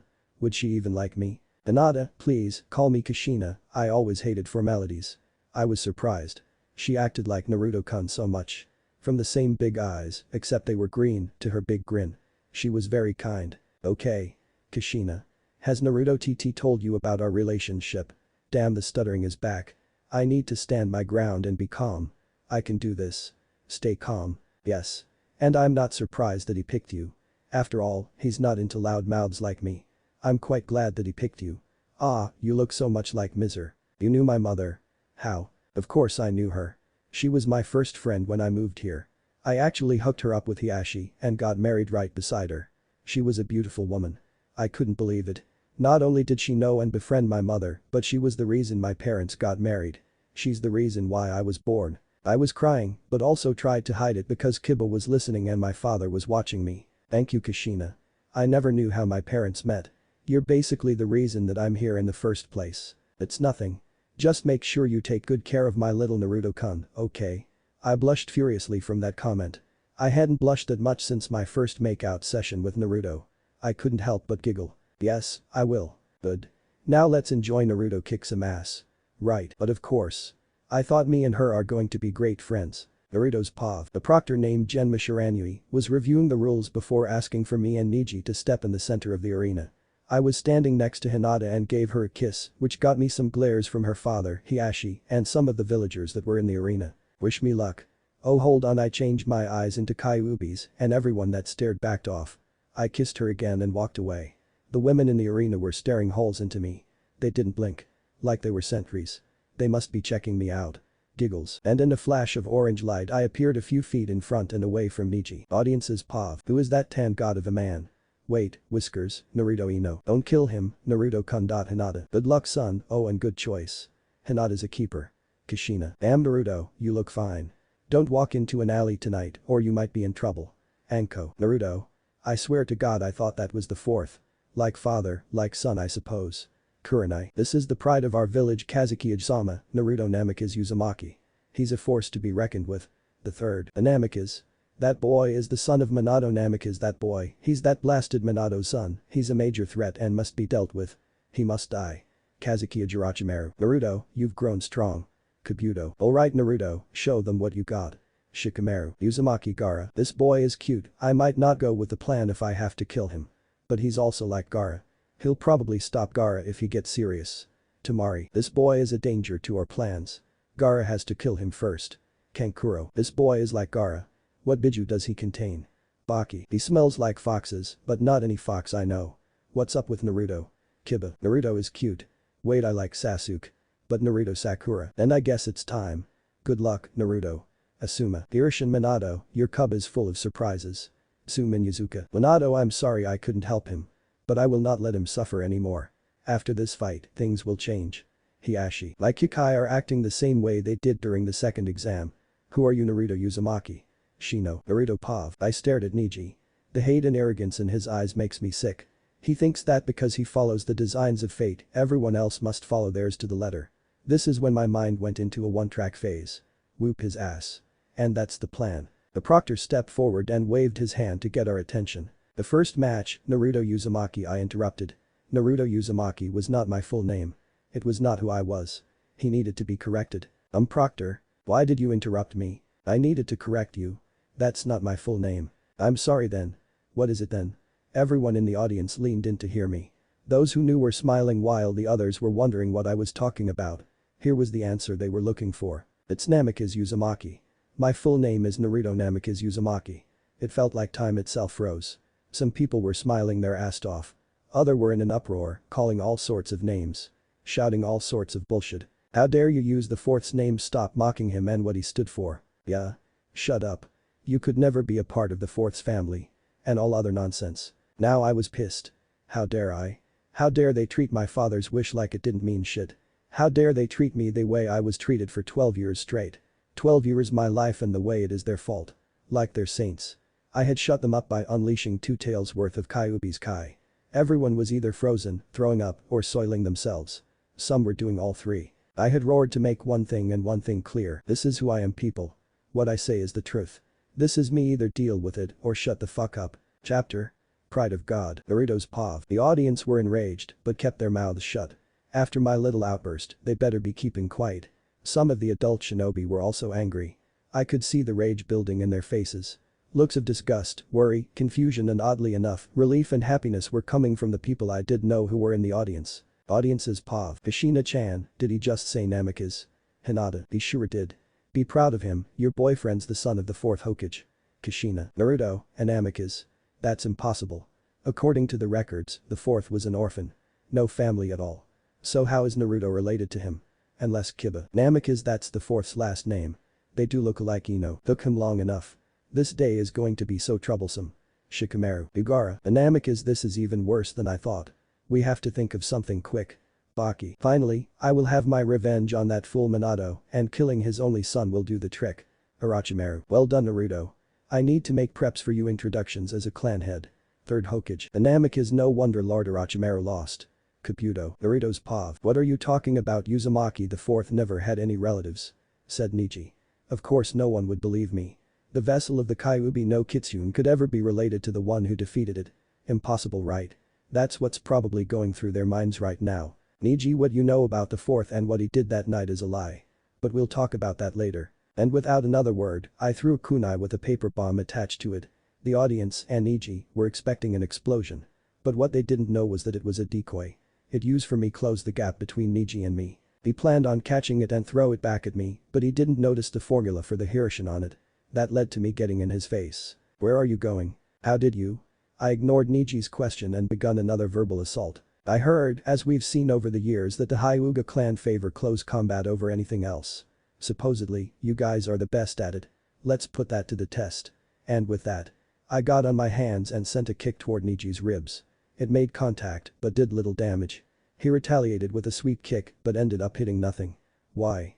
Because I was behind him, analyzing his movements. Your timing is great. Because of your eyes, your perception is good, and prediction of movements rivals that of the Sharingan.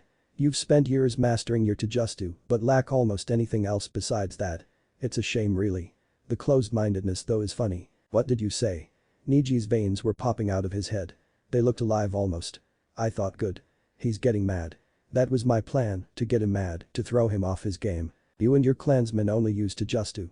No other jutsu of any kind, well except the clan techniques. You rely too much on those eyes of yours. You say that you can see all, but you yet to look underneath you underestimate me, and that will be your downfall. And with that, I went through a few hand seals and spoke. Fire style. Toad flame bomb. A giant ball of fire flew right at Niji. With nowhere to go, the dummy decided to stay there. Must think that I'm stupid, I know what you're about to do. 8 trigrams. Palm rotation. Was all he said before he spun on his heel, making a dome of chakra. The fireball collided with the dome, and somehow a little bit of it went off course and went towards the audience. I had to stop it. I made 5 shadow clones, and then I went towards the fire. It smacked me clear in the face before exploding. People thought that I deep-fried myself, but I was far from that. I actually blew it away from me with a great breakthrough, made it collapse on itself, and used the Hirishin to get out of the way at the same time. I ended up sitting in front of the old man and the Kazekage. "Hello, Naruto. Not that I don't mind visiting me, but shouldn't you be down there?" Gigi asked. I smiled at him. "Hey Gigi. Yeah, but I'm taking a 2-minute break. I wanted to say hi to you and the Kazekage." "Hi. Hello, young Namikaze. Namikaze may be my name by birthright, but I've decided to take up my mother's name. I don't want to be seen as the son of the fourth. No, I want to be seen and known as the sole survivor of a lost clan. The last of the Uzumaki clan of the Whirlpool village. The one who brought Tsukami Tate back into the world." After my discussion I ended up body flickering into a tree to watch my clones keep Niji on his toes. "Hey, that rhymed." Giggles. Pages Pav. The Whirlpool village. I thought that they were all killed. Well, Kazuki-sama, one did survive. And you're looking at him. The son of the Yellow Flash, the last member of the legendary ninja clan, the Uzumaki, and bearer of one of the oldest and purest Kekkei Genkai, Zakami Tante. So he's the son of Kushina, eh?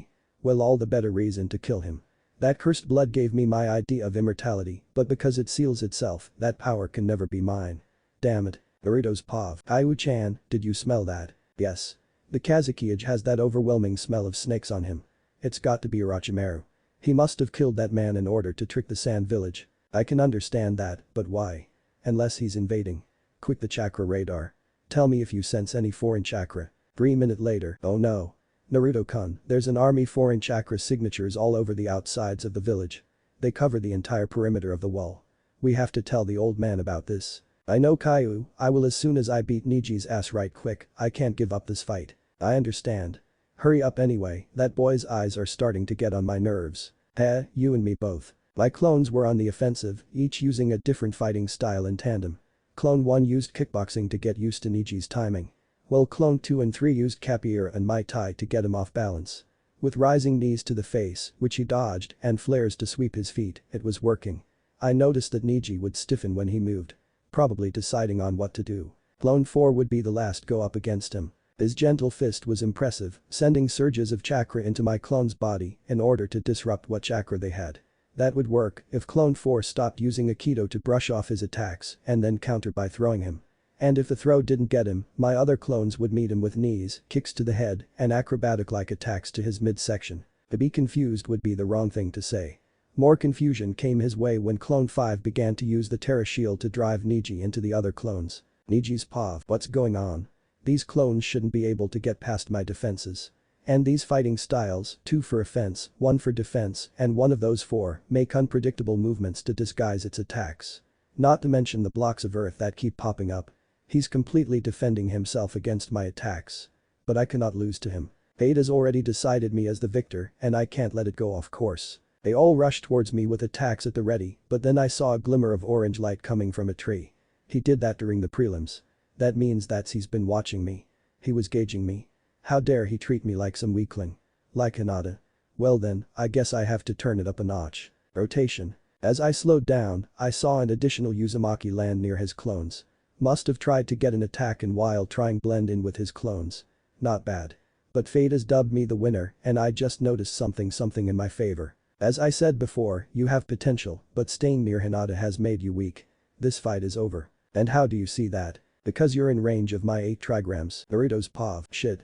Naruto, he plans on blocking all of your chakra points. You have moved now. Oh shit. But it was too late. Gentle fist art. 8 trigrams 64 palms. That stance, what the? I tried to figure out what he was doing. 8 trigrams 2 palms here, or his 2 fingers slammed into my body. I staggered, trying to keep myself standing. So this is what I feels like to get your chakra turned off. This sucks. 4 palms. 8 palms. 16 palms. 32 palms.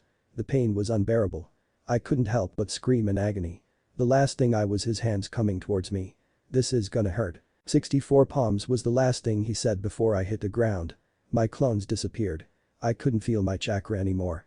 It felt like something was missing, like I wasn't whole. I've blocked all 64 of your chakra points. You're lucky to even be alive. But no matter, you will lose no matter how hard you try. This hurts like hell. I can barely move. But I can't give up. I have something to prove. To show him that your fate is decided by you. Really? You actually believe that? I said as I got up and dusted myself off. But how? Because unlike you, I don't allow fate to control my life. Blood was on my hands. I was struggling, trying to ignore the pain. Why do you refuse your fate? You believe by saying that you'll beat me, it'll happen. If you say that you'll become our Hokage, you'll get there. Grow up. People are destined to become Hokage, no amount of hard work can ever change that. Especially since you no longer have any chakra to use against me. Now that's a low blow. Poking at someone's dream is going too far. I've just about had it with you. Why do you act like this? Why are you bent up and so focused on fate? You still refuse to give up. Very well, I shall award your courage, or stupidity, I don't really care. With a story. I could feel the tension in the arena. The air got thin and cold. Neji started to remove his headband and moved up the bandages under it. They revealed an X with 2 lines at its side. As you know, there are 2 parts of the Hyuga clan, the main house and the branch family. The main house is usually the one who are the representative of the clan. The branch family are the protectors, they keep the secrets of the clan and protect them from the outside. But then, during the beginning of the clan, the main house used their power over us to keep their ultimate secret, the power of the Byakugan. This thing on my forehead is a form of curse mark. To our clansmen, it is also known as the caged bird seal. I was 4 when I received mine. This was crazy. The main house uses these seals to protect the Byakugan. He's kind of like me. I actually feel sorry for this guy. These seals were abused by the main house. They would activate them, causing massive amounts of pain to the one who bared it. It was a warning, those who bear this mark are to protect and serve the Hyuga clan and obey the rules, without question, for as long as you lived. At first I was angry at this, but I accepted it. But then, one night, is when they went too far.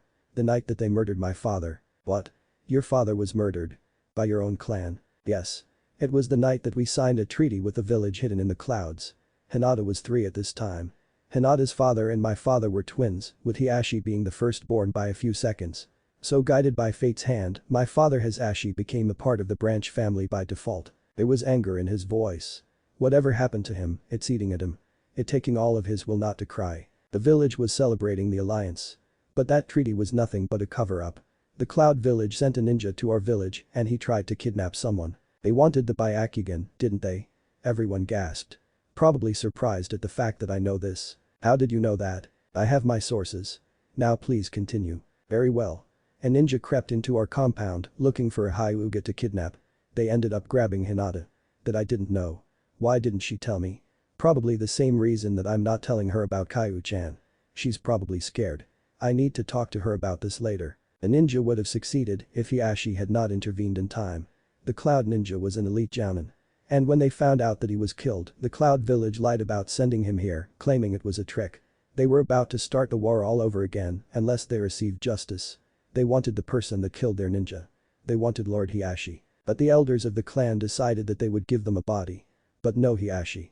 No, they ended up killing my father in his place to protect the main household. Well, the tears began to flow from his face. I really didn't care about that. This was why he was such a god. This guy is a total bitch. My life was 10 times worse as his. My train of thought was interrupted when I was Hinata cry. She was probably going over what she had heard. This is why I accepted the fate of the branch family. Because it was proven on the day they killed him. And our fight is the same. The moment I became your opponent was the day that your fate was sealed. Are you serious? That's why you did what you did to Hinata. To get some sort of revenge against the main house. That's bullshit. Why you little his Byakugan flared. He ran up and rammed a palm into my chest. Then I heard from Kyuubi. Naruto, what are you doing? Why haven't you beat him yet? I wanted to hear his story. Besides, his thinks that he's had it bad, just like that boy Inari that I told you about. I need to set him straight. Okay. But if you decide to start fighting again, call upon my chakra. We need to end this. Finally. So your father died protecting the main house. Big deal. You think you're the only one hurt? Did you ever think how Hinata felt or how her fate was changed because of this? I thought that your duty, no your destiny was to protect the main house, not try to kill its future. It seems to me that you're the one who's defying their fate. I was crying now. A little bit of blood was trickling from my mouth. How dare you try to judge me, you wanted. You could never understand how I feel. To have a mark that separates you from everyone else. A mark that can never be washed away. To anger him even more, I gave him a "what are you smoking? Look. This boy has no right to judge me, just like everyone else in this village. He's just like them. Ha. You don't know how wrong you are. What that feels like. To have something put on you without your consent. To be treated less than human. Well, guess what, you and your entire branch family aren't the only ones in this village that has a seal. Your little sob story isn't worth dog shit compared to my life." And with that said, I reopened my chakra points, using Kyuubi's chakra. Then my bloodline finally kicked in. I could feel myself change, and it felt good. I felt like someone was watching me. Not in a perverted way, but like how Kyuubi's yang chakra felt. It felt like a loving parent protecting its child. My skin got a little lighter, and I felt better than normal. A rush of energy filled my body as a whitish-red chakra covered it. My jacket then flew off of me, ripping of the sleeves of my shirt. It revealed my kitsune kanji and the black bandages in full view. But what caught everyone's attention was my eyes. They became ruby red with slit pupils. Now if you don't mind, let me tell you my story. Then you'll understand why I fight fate. Audiences paused. I felt Kyuubi's chakra for a second, but then a new chakra appeared. Is this the power of his Zakami Tante? Third Hokage. What kind of chakra is this? Hinata. So, Naruto's blood is activated. Now the time has come. Show them the power of a god. Kushina. His skin got lighter, and what's with his eyes? Ino. I don't know Ino. Maybe Naruto has a bloodline. Sakura. Shino. What are you going to do now, Niji? Shikamaru. That damn bloodline of his. He will pay. Orochimaru. Naruto, how strange. Kabuto. What is this power I'm feeling? It feels ancient. Gaara. This is the Uzumaki's power. I thought that they all died. And that other chakra Shukaku. What is this energy? Is even chakra? Niji. Naruto's paw. Water style. Great whirlpool. There was a giant whirlpool that appeared out right in front of me. It went straight for Niji, but it ended up being blown away by his rotation. Then when he stopped spinning, I appeared in front of him, making another whirlpool. Only this time, we were stuck in it. I had widened it so that I, Niji and the Proctor Genma were inside of it. And have you running now, can we? Now since you were so kind to tell your story, let tell you mine. You think that you're the only one that has suffered. You feel like you're the only one that has experienced pain, to be recognized only by that seal on your head. But I paused and then lifted up my shirt, revealing the seal on my stomach. Niji gasped at it. He looked confused. As I said, you're not the only one with a seal. What is that? Is that the seal you were referring to? Yes. Because of this seal, I spent my entire life alone. No mother to kiss me goodnight, no father to teach me what it means to be a man. Up until I was 6 I lived in multiple orphanages, and then I was finally put on the streets. Almost the entire village hates me because of this. I was beaten to the brink of death almost every day, served little to almost no food at all. Every time I walked down the street, even now, I would be pelted by stones, wood, or any other thing that wasn't attached to the ground. This got even worse around my birthday. Author's POV. You could see the faces of most of the villagers, some were looked proud of what Naruto said happened to him. Others regretting they ever messed with the boy. Some, including Kushina, were completely disgusted. Multiple amounts of killer intent were felt throughout the stadium, some bigger than others. That's not right. How would people do such terrible things? Ino yelled. To Naruto's surprise, she was the first to speak. He felt a little better getting something like that off his chest. Like a weight was lifted. Little did he know that an even bigger weight would replace that later on. Naruto's POV. I see, so it seems that your life has been a hard one far worse than my own. And for that I am sorry. But nevertheless you must lose here today. Sorry Niji, but I won't be the one who's going to lose. And with that I took off the black bandages that were around my arms to reveal some bunch of markings. But these markings were none other than a seal. The whirlpool at that time disappeared. Are those seals? Niji asked. His eyes were scanning them closely. So observant of you. Yes, they are seals. But not just any seals, and I flicked my hand outward and watched as it disappeared in an orange light. Then out of nowhere, Niji was hit straight in his mouth. As he got up he noticed what everybody else did. My arm was somehow detached from my body from the elbow down, floating right in front of them. This is the modified form of the Hirshin seal. I had studied the seal as soon as I got them. They were a present from my father. I practiced and experimented with it to see how it worked. It uses a rather large amount of chakra to literally rip a hole into another dimension. Said hole is instantly repaired, thus the flash of light every time it's used. When I mastered it I came up with a way to make the Hirshin a little bit better. I've combined the original Hirshin formula with a chakra storage seal. So instead of my entire body, my limbs are allowed to travel at the speed of light and attack my opponents from anywhere I want. But this takes up an even larger amount of chakra and takes time to prepare. Luckily I have those in surplus. Everyone was in shock. No one but a few knew about how the Hirshin seal worked. And those few that were in the stadium, Jiraiya, Gigi, were smiling dead at me. I smiled my trademark grin and did the peace sign as with my floating arm as it returned to its proper place. The seal was set so that I could do this continuously for about 10-15 minutes. It does a number on my muscles, but thanks to my bloodline and Kaiu-chan, the pain would heal as fast as it came. The only problem was the amount of chakra used to do it. I have pumped chakra into the seals, then use all of it before I can pump more. I could have used a self-sustaining seal, but I'm working on that. So I had to use what I had access to. Niji was frantically scanning my person waiting for me to make a move. But even with the Byakugan, all he would see is a blur of orange light. At that moment L flicked a kunai into the air. Unfortunately for Niji, he didn't see my other arm pop up from under him and land a palm directly into his diaphragm. He was being jerked left and right, sometimes he blocked the punches with a weak version of his rotation. He was sweating bullets before I decided to run up and grab him. I can't defend myself from this. What am I going to do? Well, first of all, you can stop talking to yourself, you look crazy. And also you can brace yourself. For what? This I said as I stabbed myself. Half of the stadium gasped. Hinata covered her head while my mother shook her head in disbelief. But then things got really crazy when I exploded and became a gust of wind. The wind swallowed Niji and suspended him into the air like a puppet on a string. The whirlpool had dissipated, revealing Niji in the air. What the hell?